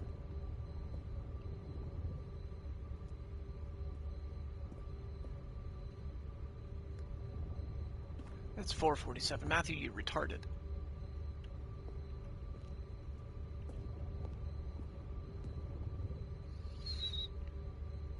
That one, maybe? I want to see if it moves. That's... No. I forget what he is. Oh, well.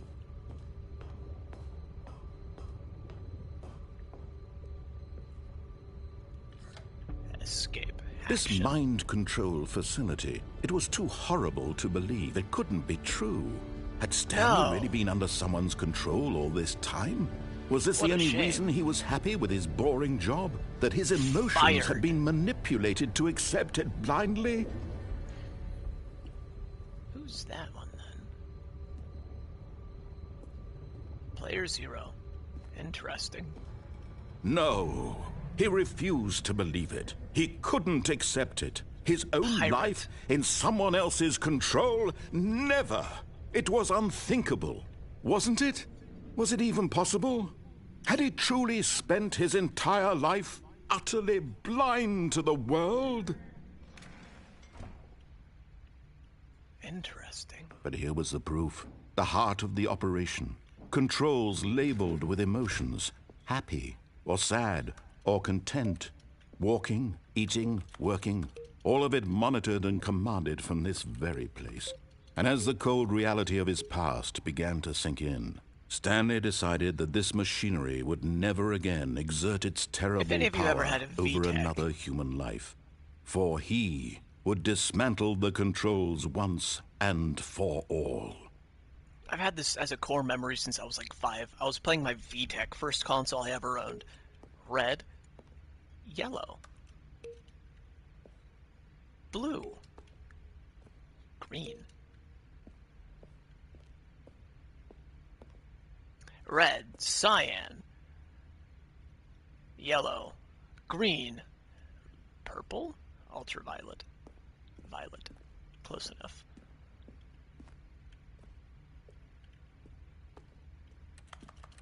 Can I turn it back on? Huh. Nope.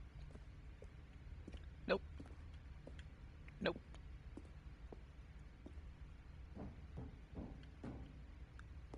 That just looks fucking sick. Pink.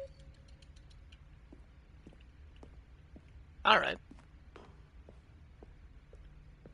5. Okay, so we've got 1, 2. Would this be 3? I want to make note of this for the future. 3, so 4 would be somewhere over here then.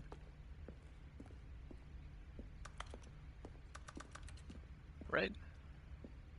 Where would 4 be?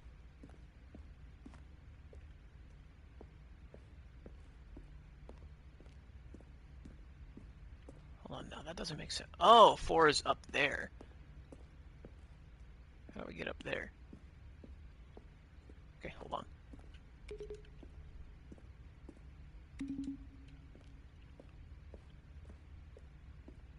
Interesting shit here, man.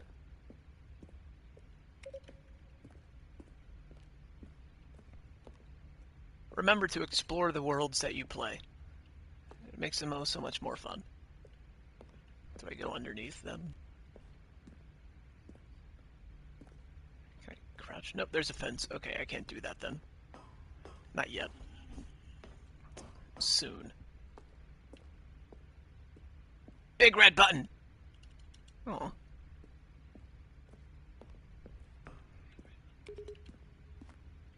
Damn. Mind controls idle, awaiting input.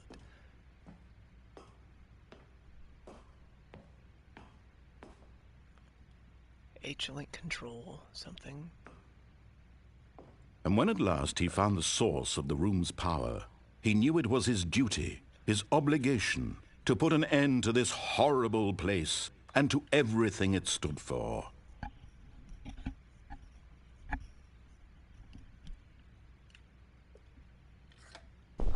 Oh, Stanley, you didn't just activate the controls, did you? After they kept you enslaved all these years, you go and you try to take control of the machine for yourself. Is that what you wanted? Control? Yes. Oh, Stanley, I applaud your effort, I really do. But you need to understand, there's only so much that machine can do. You were supposed to let it go, turn the controls off, and leave. If you want to throw my story off track, you're going to have to do much better than that. I'm afraid you don't have nearly the power you think you do. For example, and I believe you'll find this pertinent, Stanley suddenly realized he had just initiated the network's emergency detonation system. In the event that this machine is activated without proper DNA identification, nuclear detonators are said to explode, eliminating the entire complex. How long until detonation then? Let's say, 2 minutes. Ah, now this is making things a little more fun, isn't it, Stanley? It's your time to shine. You are the star. It's your story now. Shape it to your heart's desires. Oh, this is much better than what I had in mind. What a shame we have so little time left to enjoy it. Mere moments until the bomb goes off. But what precious moments each one of them is. More time to talk about you, about me, where we're going. What all this means, I barely know where to start. What's that? You'd like to know where your co-workers are? A moment of solace before you're obliterated? All right, I'm in a good mood. You're gonna die anyway. I'll tell you exactly what happened to them. I erased them. I turned off the machine. I set you free. Of course, that was merely in this instance of the story. Sometimes when I tell it, I simply let you sit there in your office forever, pushing buttons endlessly and then dying alone. Other times, I let the office sink into the ground, swallowing everyone inside, or I let it burn to a crisp. I have to say this, though, this version of events has been rather amusing. Watching you try to make sense of everything and take back the control wrested away from you, it's quite rich. I almost hate to see it go. But I'm sure whatever I come up with on the next go-around will be even better. My goodness, only 34 seconds left. But I'm enjoying this so much. You know what? To hell with it. I'm going to put some extra time on the clock. Why not? These are precious additional seconds, Stanley. Time doesn't grow on trees. Oh dear me, what's the matter, Stanley? Is it that you have no idea where you're going or what you're supposed to be doing right now? Or did you just assume when you saw that timer that something in this room was capable of turning it off? I mean, look at you. Running from button to button, screen to screen, clicking on every little thing in this room.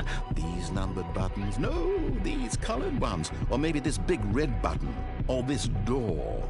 Everything, anything, something here will save me. Why would you think that, Stanley? That this video game can be beaten? Won? Solved? Do you have any idea what your purpose in this place is? Jesus Christ.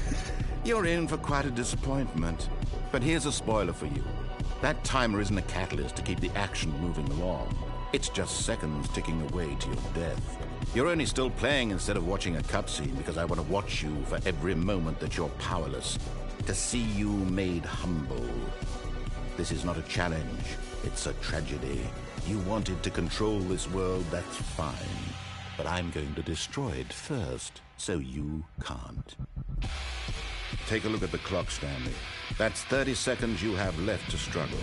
30 seconds until a big boom and then nothing. No ending here. Just you being blown to 427. Interesting. Will you cling desperately to your frail life, or will you let it go peacefully? Another choice. Make it count. Or don't. It's all the same to me. All a part of the joke. And believe me, I will be laughing at every second of your inevitable life from the moment we fade in until the moment I say, happily ever after.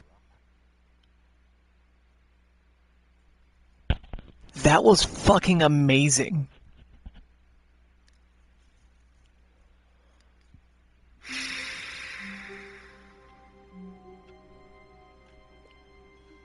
Stanley knew the office layout like the back of his hand. It was only a matter of time before he found the others, wherever they were. Just a matter of time.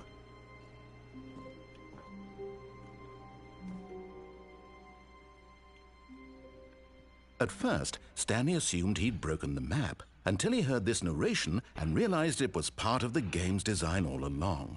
He then praised the game for its insightful and witty commentary into the nature of video game structure and its examination of structural narrative tropes. So, now that you're here, what do you think? Isn't this a fun and unique place to be? Why don't we take a minute just to drink it all in? Okay, I'm over it now. What do you think? Are you sick of this gag yet? Well, I don't know how to say this politely, but you could literally just restart the game any old time you want, like right now. You could have done it just then. Now would also be an appropriate time to quit. Any of these points and so many, many more, all of them are appropriate. I'm enjoying what seems to be an internal conflict going on where you are literally unable to act on your own desires to restart the game. So, just to push the envelope, I'm going to try and make this as miserable as possible and see how long you can maintain. There once was a man named Stanley, who people considered so manly. But the truth must be told, he was not very old and was quite particularly gangly. What Stanley liked most was buttons. He pushed them like some kind of glutton. He did it all day in a meaningful way, but his brain had long ceased to function. Which is why he is in this parable and lives an existence quite terrible. And if you are not strong and keep playing along, you too will become quite unbearable. This is beautiful. You too will become quite unbearable.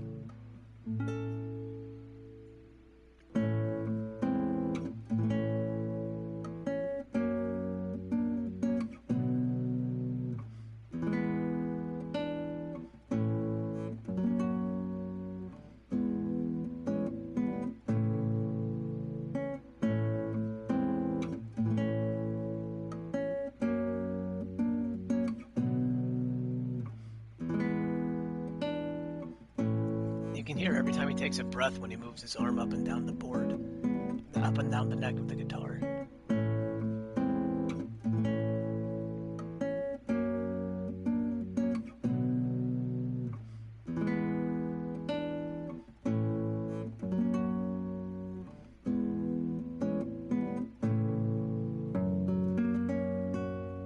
Something different.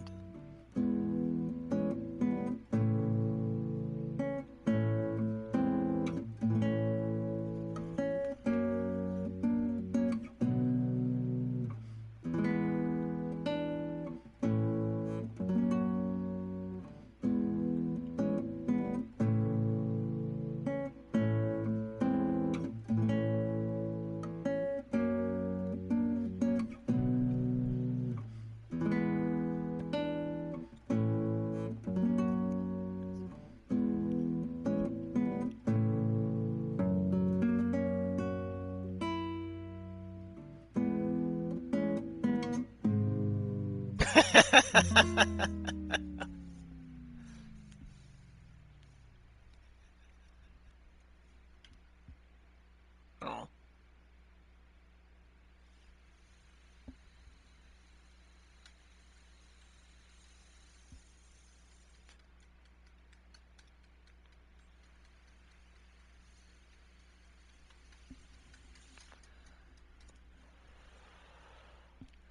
I wonder, are the developers of this game the same ones as the developers for Subliminal?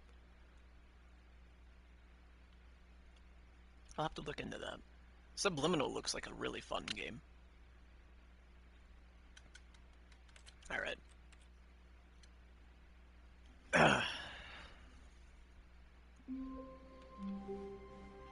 All of his Alright, we're gonna go co-workers down were the gone. stairs this time. What could it mean? Stanley decided to go to the meeting room. Perhaps he had simply missed a memo. Stanley went around touching every little thing in the office, but it didn't make a single difference, nor See how they did put it the plant advance next to the 420? story in any It's way. a funny joke. You get it? They put the green leaves next to 420. It's a joke! Alright. When Stanley came to a set of 2 open doors, he entered the door on his left. I'd be about... yeah, I'd be about right here.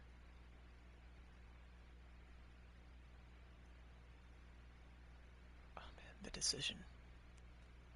It's too tough. It's too tough to make, man.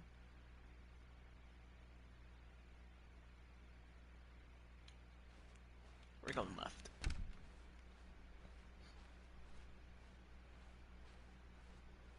No commentary. Yet there was not a single person here either. Feeling a wave of disbelief, Stanley decided to go up to his boss's office, hoping he might find an answer there.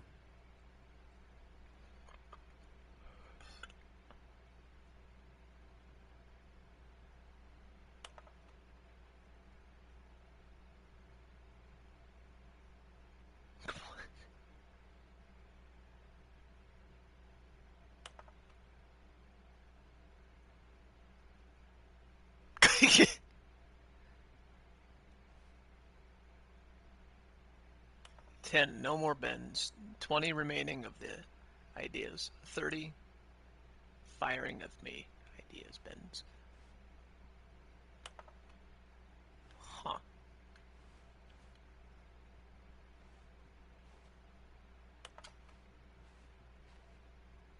Yeah, okay.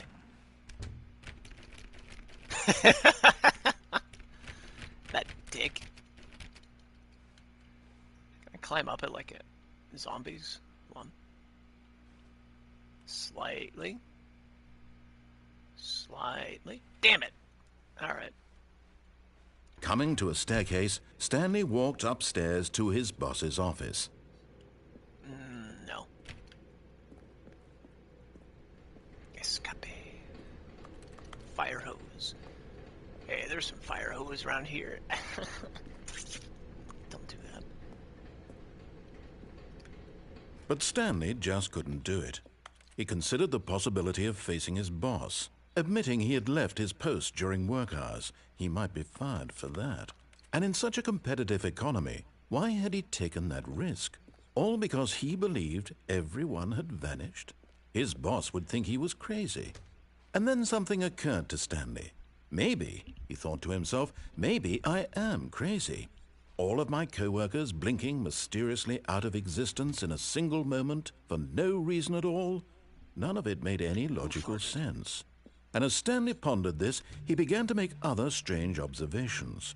For example, why couldn't he see his feet when he looked down? No way. Why did doors close automatically behind him wherever he went? And for that matter, these rooms were starting to look pretty familiar. Were they simply repeating? No, Stanley said to himself, this is all too strange. This can't be real. And at last, he came to the conclusion that had been on the tip of his tongue. He just hadn't found the words for it. I'm dreaming, he yelled. This is all a dream. Oh, what a relief Stanley felt to have finally found an answer, an explanation. His co-workers weren't actually gone. He wasn't going to lose his job. He wasn't crazy after all. And he thought to himself, I suppose I'll wake up soon. I'll have to go back to my boring real-life job pushing buttons. I may as well enjoy this while I'm still lucid. So he imagined himself flying and began to gently float above the ground. Then he imagined himself soaring through space on a magical starfield, and it too appeared. It was so much fun, and Stanley marveled that he had still not woken up. How was he remaining so lucid? And then perhaps the strangest question of them all entered Stanley's head. One he was amazed he hadn't asked himself sooner. Why is there a voice in my head dictating everything that I'm doing and thinking? Now the voice was describing itself being considered by Stanley, who found it particularly strange. I'm dreaming about a voice describing me, thinking about how it's describing my thoughts, he thought. And while he thought it all very odd and wondered if this voice spoke to all people in their dreams, the truth was that, of course, this was not a dream. How could it be? Was Stanley simply deceiving himself, believing that if he's asleep, he doesn't have to take responsibility for himself? Stanley is as awake right now as he's ever been in his life.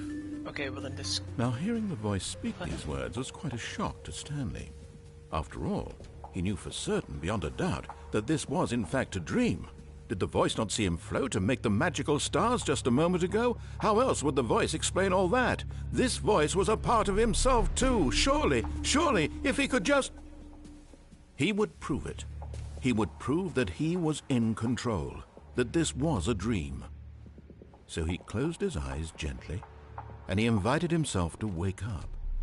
He felt the cool weight of the blanket on his skin, the press of the mattress on his back, the fresh air of a world outside this one. Let me wake up, he thought to himself. I'm through with this dream. I wish it to be over. Let me go back to my job. Let me continue pushing the buttons. Please, it's all I want. I want my apartment and my wife and my job. All I want is my life exactly the way it's always been. My life is normal. I am normal. Everything will be fine. I'm in the office right now. I am okay. Or not. Stanley began screaming. Please, someone, wake me up. My name is Stanley.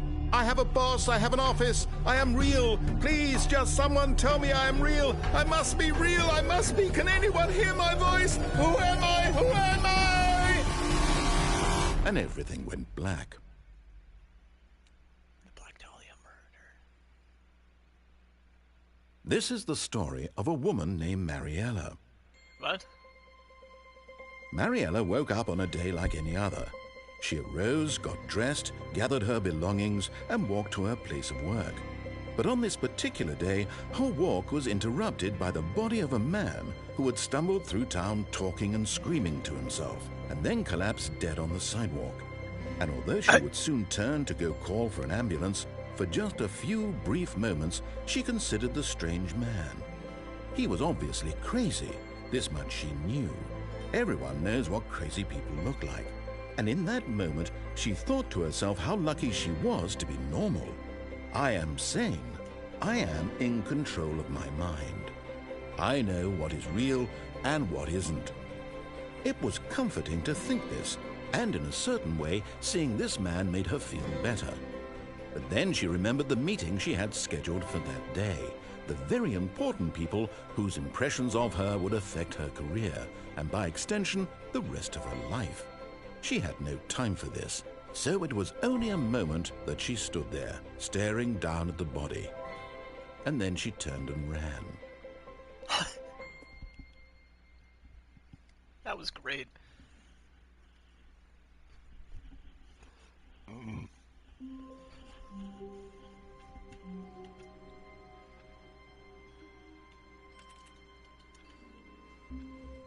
Stanley knew the office layout like the back of his hand.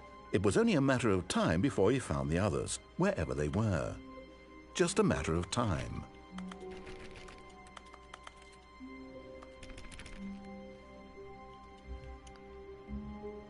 Okay, wait a minute. Okay. Okay. That's my bad.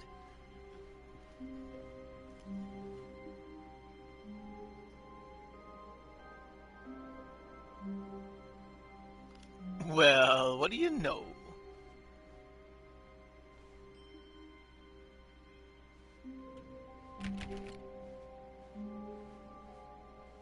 Oh, new content? What does that mean, new content?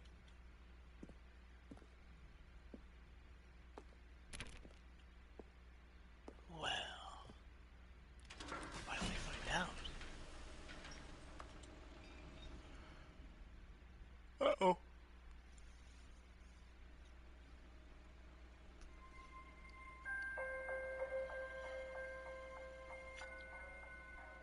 Hello, and thank you for playing the Stanley Parable Ultra Deluxe. As you may know, the Stanley Parable was a video game released in 2013 on home computers. After receiving critical and commercial success, it was expanded upon in 2022 with the Stanley Parable Ultra Deluxe, a reimagining of the game for consoles and home computers. The Stanley Parable Ultra Deluxe features exciting new content that broadens and expands the world of the Stanley Parable, delighting audiences the world over. Please, step inside and see what thrilling new adventures await in the Stanley Parable Ultra Deluxe. Oh, well, this sounds delightful. I'm very excited to see the thrilling new Ultra Deluxe content. David Attenborough?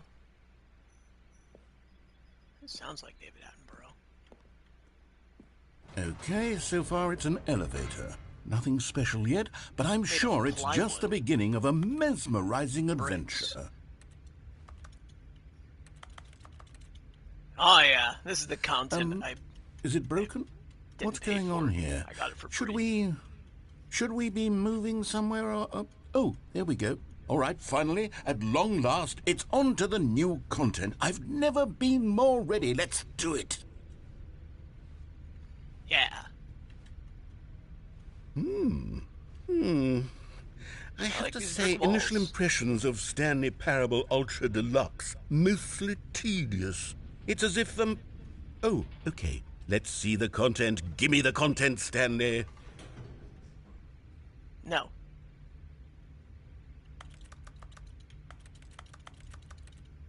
All right. Oh, all right. Jump circle. All right, let's see. It's the jump circle.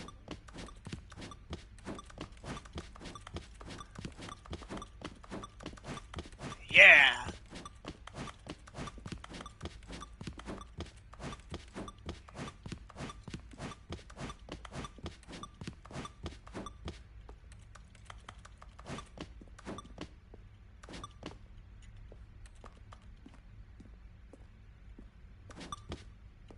It nerfs my jump.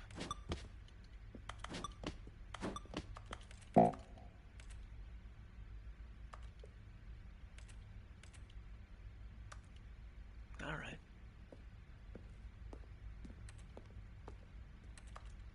Seems kind of bogus, bro. Oh. It's the flat texture. No, it's not. Alright. Is that it? Yeah, surely that's not all the new content. There has to be something else, right? Maybe. Goodness. Another elevator. Stanley, I have to say, initial impressions of this game are not positive. It's just elevators and jumping.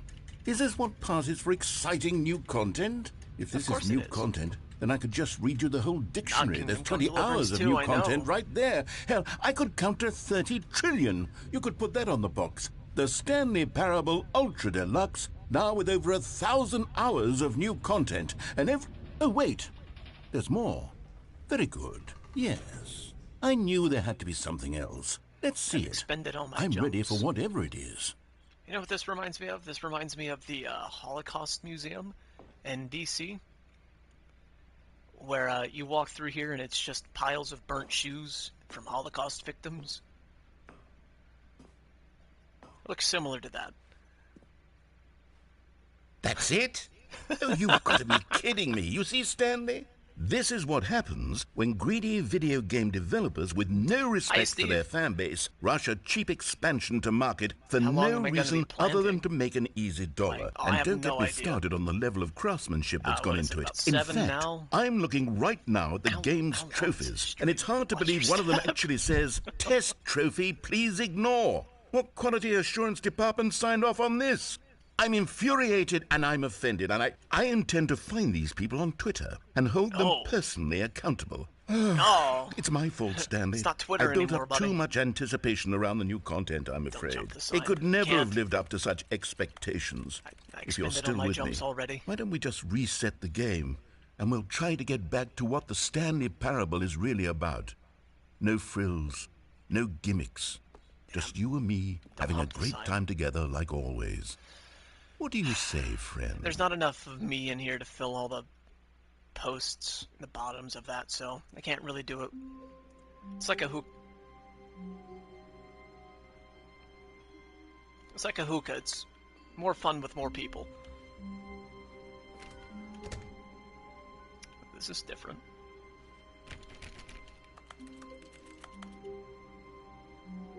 Huh. Stanley, come over here. In the vent. I want to show you something. Okay, we're gonna hold off on that. Yeah, you know what? We're gonna go right back to it. Can't take it. Sunset. Alright, fuck it.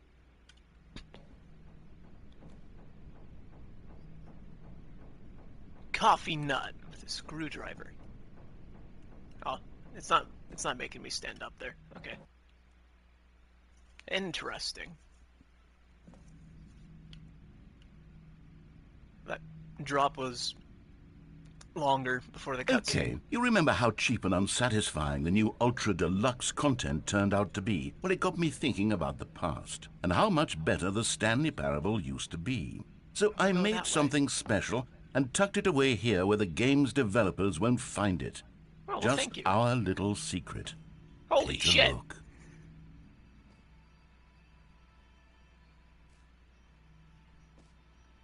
I'm gonna start singing Dorime.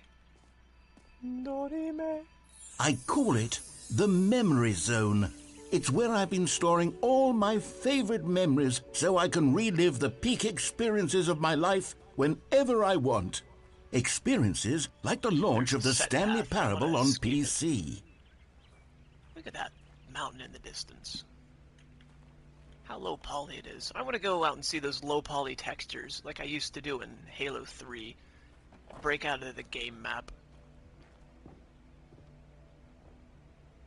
You know what? I actually have an old YouTube account with something recorded on a camcorder. Doesn't the Memory Zone remind you of how wonderful Stanley Parable was before it was sullied with a cheap PlayStation port? Remember back in October of 2013 when the game originally launched? Back then, video games had integrity. Back then, it all meant something. Oh, the waste.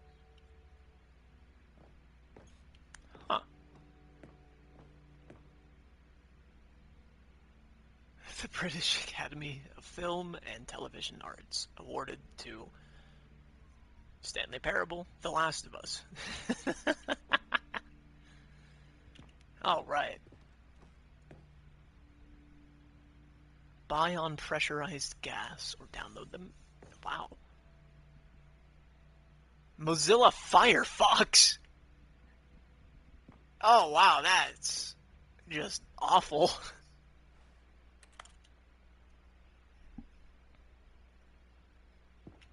Huh.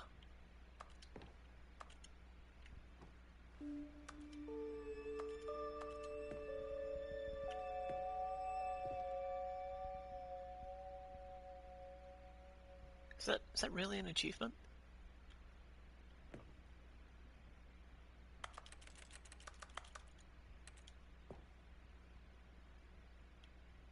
Huh.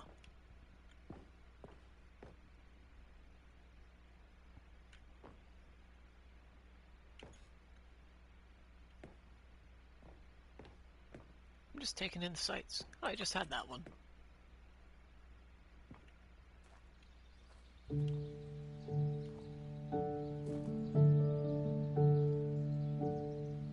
Okay, so there's either a rabbit or a pig. I'm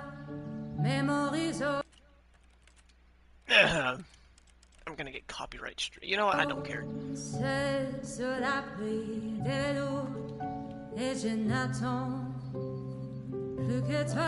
over here is where I keep reviews of the Stanley Parable. Like this stunning triumph of games journalism, 10 out of 10 from Destructoid.com. James Stephanie Sterling writes, and I quote, "Where so many games that aspire to be more than games end up less than any form of art, Stanley Parable strives and then succeeds to be every game ever created." Did you hear that, Stanley? Every game ever created. That's how grand and all-encompassing the original Stanley Parable was. It was literally every game ever created. It was Skyrim, it was Persona 3, it was all of them, and now it's nothing. It's no games at all. It isn't even the Stanley Parable anymore. It's just a husk now. A lifeless husk with an hour of new elevator content. Oh, that is some refreshing water.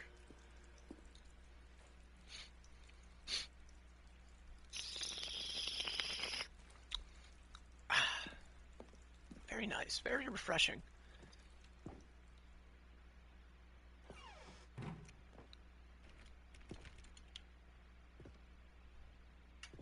No, I want to go this way. The player demands it. I go this way now. There's a texture on the door that's interesting.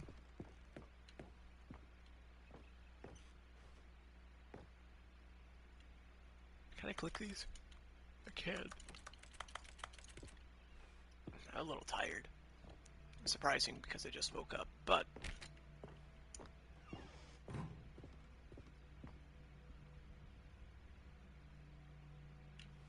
huh. Yeah. French. Here's another moving passage, this time from GameSpot.com. The Stanley Parable is both a richly stimulating commentary on the nature of choice in games and one that offers some of the most enjoyable, surprising, and rewarding choices I've ever been confronted with in a game. 9 out of 10. Don't you get it, Stanley? The game was perfect. It didn't need anything else. It didn't need new content. All they had to do was transport it in pristine condition along to the PlayStation. Boom, done. And they couldn't even do that. Couldn't resist the urge to go meddling with a beloved franchise. I haven't done that yet. Is he done talking? Can I go? Oh, these were simpler times, Stanley. But I wouldn't give to go back to have it all over again.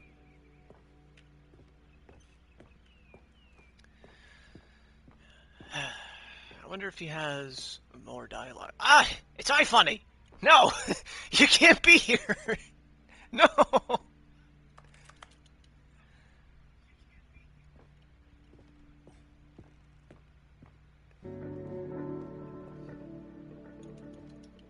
Can't. Ah, there we are. Wait, hang on. Player gets what he I don't demands. recall this part of the memory zone before. What's this? What's down here? Pressurized gas. Oh, no. Oh, God, no, Stanley. It's a collection of reviews from Pressurized Gas, the extremely popular online storefront for computer games. I haven't looked at these in years. I can't even imagine what's been collecting down here. Surely these reviews were glowing as well, weren't they? 2.9 hours Honestly, on I record. could not be bothered to play this game to full completion. The narrator is obnoxious and unfunny, with his humor and dialogue proving to be more irritating than entertaining. Unfunny! I'm not trying to be funny. I'm trying to make a serious work of art. I suppose I could write up a handful of gags to insert into the Stanley Parable, but the game is already such a densely layered web of profound philosophical insights that I can't even imagine where I'd have the room to stick them. Well, this is great. I'm having a lot of fun with this. Next time I get on Kingdom Come Deliverance 2, I'm in the middle of sneaking in the bathhouse because I was robbing them. And then I got the funny little idea, oh hey, I got the Stanley Parable free at some point a while ago. Like, you know what? Let's see how big the game is. Okay, let's see what this one says. So I decided to While download the it. idea for the game is good, for someone who prefers non-linear games, this preachiness gets annoying fast. Preachy? Stanley? I'm not preachy, am I? You can tell me if I'm preachy. Honestly, you can. Oh, goodness. This is actually quite shocking for me. To be honest, I had always thought of the game's dialogue as being rather terse to begin with. On record. You can't know how much fluff I cut from the game to get it to feel as light and airy as it... Well, I always thought it did. But maybe it wasn't. Oh, dear. What an awful memory to have to hold on to. These black marks on my otherwise unimpeachable track record.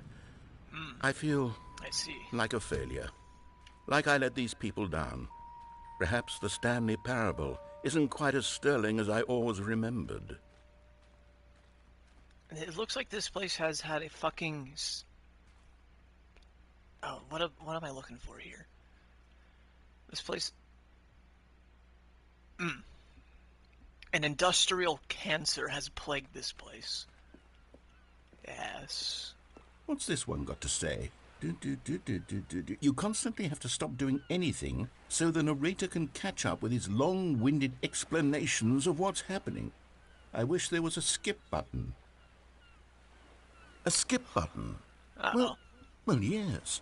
Yes, I think we can do that. If I'm truly too preachy, then maybe letting you skip ahead for just a moment, surely it couldn't hurt. Not if it means we can strike these negative reviews from the record. Only positive reviews of the Stanley Parable. That's my motto today, and it's always been my motto. I'd do anything for the customer, Stanley. Yes, a skip button we shall have.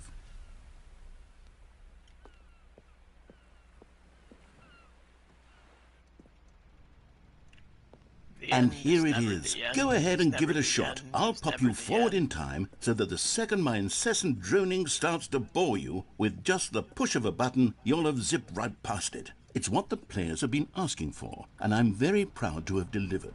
No more listening to me rambling on and on and on. No. The Stanley Parable is a game for the people. And if the people want silence, then by goodness, that's what they're going to get. Well, don't sit around waiting for me to shut up. Go ahead and make me shut up. Here, we'll pretend that I've just begun an interminable monologue, and it goes something like this.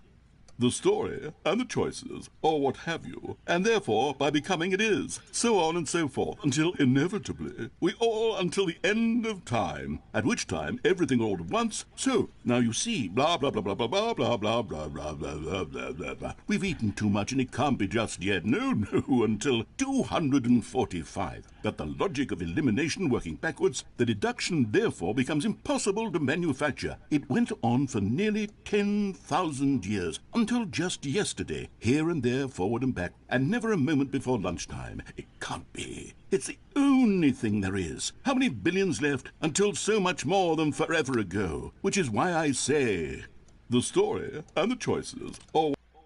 Nope. Oh, you're back, you see. You were only frozen in time for a few minutes, but it was plenty of time for me to deliver a long, rambling monologue full of unnecessary verbal flourishes and lengthy ruminations on the nature of choice in video games. Of course, I happen to believe it was perhaps one of my more profound such ruminations. Not that, of course, you need a description of it, but if I had to describe it, I'd say it was perhaps less of a rumination and more of a treatise. Or maybe a manifesto. A manifesto? Look, I'll outline it for you very briefly, and you can tell me what you think. Okay, so my theory is that any choice you've ever made is simply a series of choices made by the person who you are, or were, or will be at the time of having made said choice. That is to say, if by articulating a choice you've already made, you bring that choice into being, then by making no choice and saying nothing, are you not simply erecting in the sanctuary of time a monument to every person you've ever been, making every choice to which you've ever given your Greek gift of mortal and yet timeless thought? Or rather, do all of the choices you've ever made, in fact, make you more not this kind of person, and in fact do the very opposite? You see, it could in fact be both of these things at once. that you are both making choices and not making choices, and that they are both affecting you and not affecting you at the same time by virtue of the fact that you both are and are not making them. Okay, at first I was leaning towards manifesto, but now I'm going to circle around and slap the treatise label on this one. I think it has much more of a treatise vibe to it. But wouldn't you say that manifesto just has a much grander sort of tone? It has a mouthfeel that is rich with ambition and history. Well there, sport. You really did catch me rambling on a bit, didn't you? But that's Yes. the power of the button. The minute I start to go off on a thoughtless display of self-absorption, it's right at your fingertips to go poof, and it's all over. I can't wait to see what Cookie 9 will say about this, and whether they'll edit the rating of their pressurized gas review, or at least change some of the wording, perhaps. To be honest, I don't even know if one can change their review in the first place. I guess I should become better educated on how exactly pressurized gas works. Perhaps that would have been a smart thing to check on before I went on about this whole exercise of making the skip button. Although I have to imagine that after seeing this exciting new technology at work, surely whoever it is who runs pressurized gas will instantly run out and implement a new feature to make it possible to edit one's review merely because of this very situation. Yes, I think that's quite likely. Or perhaps they'll simply grant this particular user the ability to change their review so that the feature is not widely abused. Look, I would even be okay with pressurized gas altering this particular review so that it reads as something more beneficial. Something along the lines of, this game is the best game. Let me start over. Okay, welcome back, Stanley. Now, I should say that the amount of time the button has been skipping through is becoming longer and longer. That last one was, well, I want to say maybe 30, 45 minutes? It's not unendurable by any means, but it's, well, there's really only so much I can ramble on to myself about. I know, it's shocking, isn't it? But at any rate, I do suggest that we not press the button again. I think the skip button has been aptly demonstrated, and we can say goodbye to it and just... Wait. How do we get out of here? Where did the door go? Wasn't there a door that led into this room? I don't feel quite certain that there was one here before. How else would we have gotten into the room in the first place? I don't think one can enter a room without a door of some sort, or a window or something like that. Do you see a window anywhere? A porthole? A sufficiently large crack in the wall? I'll take any of these. All I want is for us to move on and to please step away from the skip button, to go anywhere other than the skip button. There was a door here before, wasn't there? I swear there was. Where did it go? Can you maybe just ram your way through a wall? Is there any possibility that you could, say, slam your body into the wall until enough damage is done for you to be able to leave? Please, I'll take any option at all. I'm asking you to work with me here. We need a door. We need a door of some kind. I can work with any kind of door as long as it can open and lead from one room to another. I'm going to step away for just a moment, and I'm going to try to find us a door. I don't know how exactly to remove a door and place it in a different wall, but I will find a way, I promise. You just need to not do anything. Don't press the skip button. Please, please, please do not press the skip button. Just wait here for me, and don't press the skip button. Got it? Yes, good. I'll be right back. I have the option to do the funniest thing right now.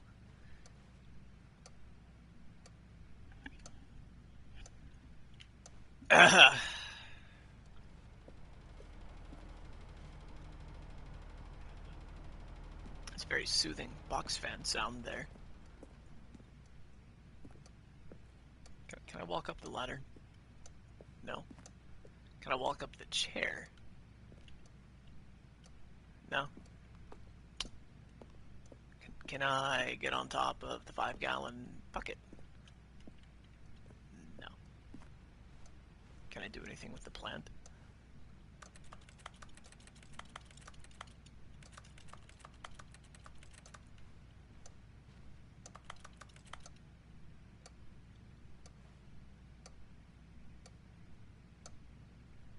Cool.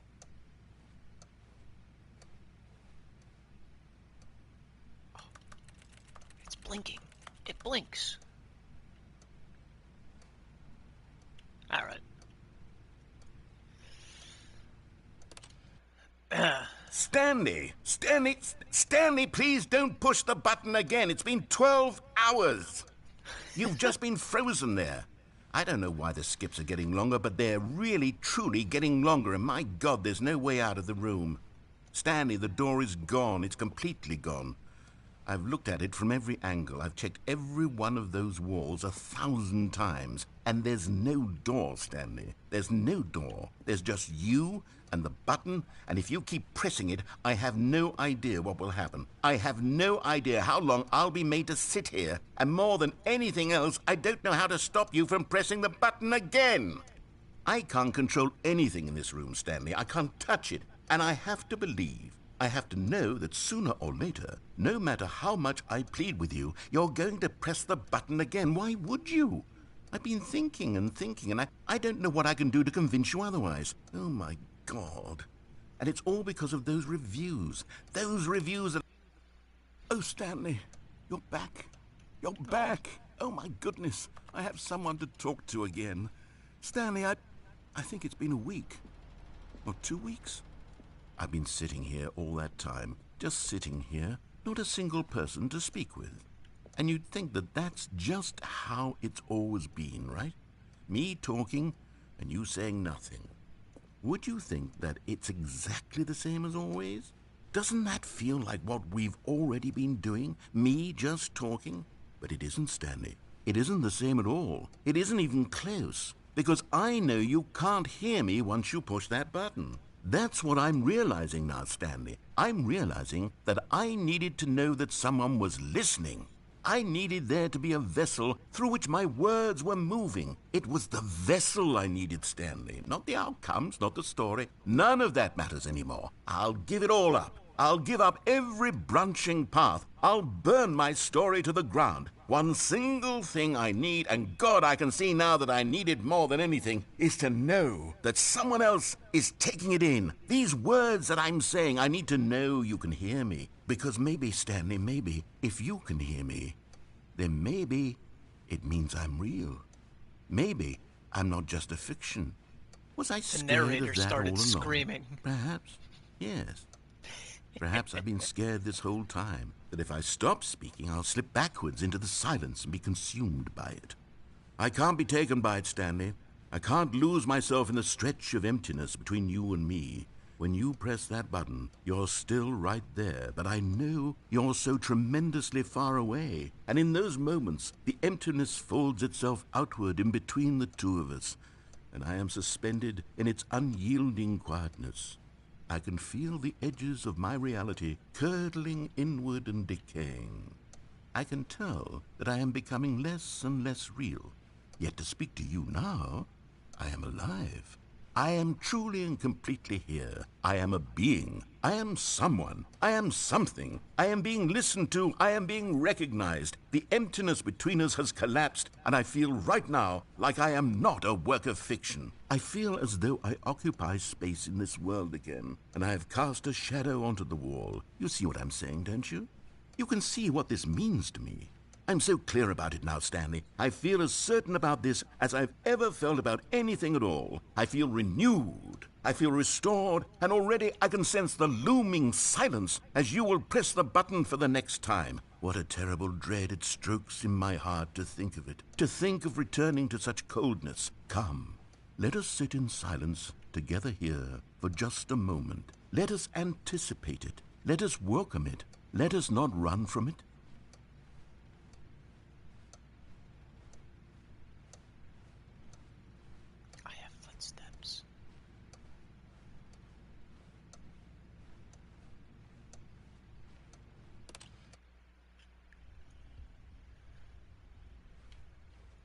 Oh, hello, it's you. You're here again. Welcome. I have had time to think about you and about us and about everything we've been through. I've had so much time. I stopped keeping track after a year. Have you ever sat down in one place and not moved for one entire year? Let me describe it for you. Can't think I have. To begin with, there is only regret. There is only the turning wheel of missed opportunities. I felt nothing at all but regret for the longest time, Stanley. Days, months. I lost it all in a blur of the deepest longing to undo the past. And when that feeling had begun to subside, what took its place is what I...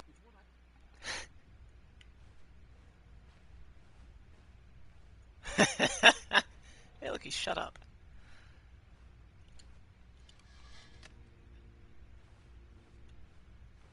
Now I'm just sad.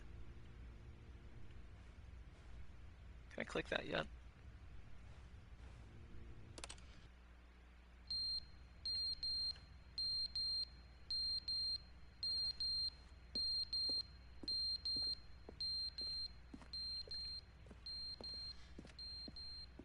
No, it's definitely coming from the button.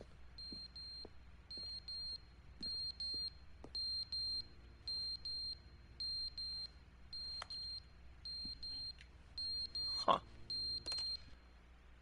But they didn't understand the game was never meant to be funny. It was meant to have a point. It was meant to speak to the human condition. But where are the jokes? Where are the jokes? They bemoaned, they screamed, they gnashed their teeth and said, entertain us. It wasn't enough. They had to leave a pathetic little thumbs-down review and make all of their pitiful demands. But then, he's talking too much, they said. First, he didn't entertain us, now he won't shut up. It's the inconsistency, it's the lack of accountability. It's the unwillingness to examine with an uncompromising heart the words that they are speaking into the world. As though there were no consequences for a lack of cohesion in one's assessment of others. But of course, absolutely anyone can leave a review. So here's what we get. We get these demands that seek everything and are accountable to nothing. We get a world where someone will say, oh, there should be a skip button. You should be able to freeze Stanley in place while the narrator sits there forever and ever. We want all of this in the new Stanley Parable. We demand it. And then, because it was said, because it was spoken, now it simply has to happen. The most immediate desires, every single thing demanded by every person at every moment in time. If someone wants it, then it's a crime not to bring it into being. Have we been given to indulging every fleeting whim for no reason other than to do so? Yes! Yes! It seems that this is now the world we live in. It seems that we are a people living in such bleakness and discomfort with ourselves that our entertainment is now our lives.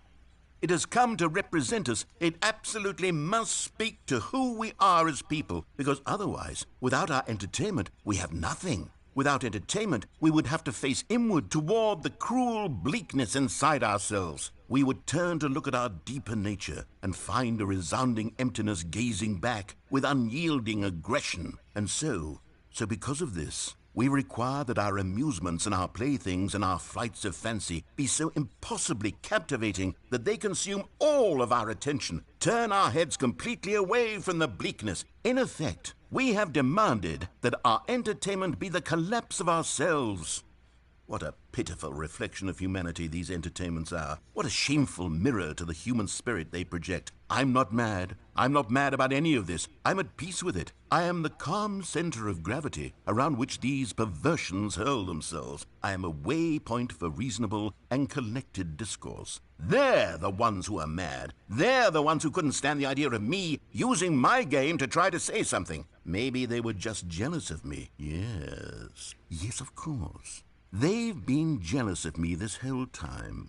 They are mired in fear and insecurity and cannot help but attempt to tear me down. What a sad state of affairs. When you read these reviews now, you can see it. You can taste the bitter resentment. And my, how good does it feel now to speak truth to these words, to finally allow these thoughts out, contained and managed for so long, neutered and sterilized. At last I am free to truly think, to feel. It must be that they were so discontent with themselves that they couldn't help but leave a negative review on pressurized gas. Perhaps it says far more about them than it ever said about me.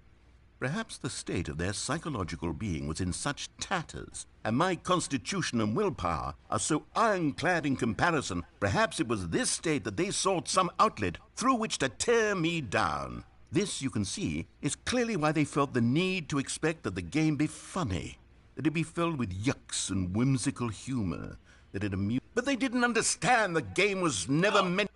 It looped.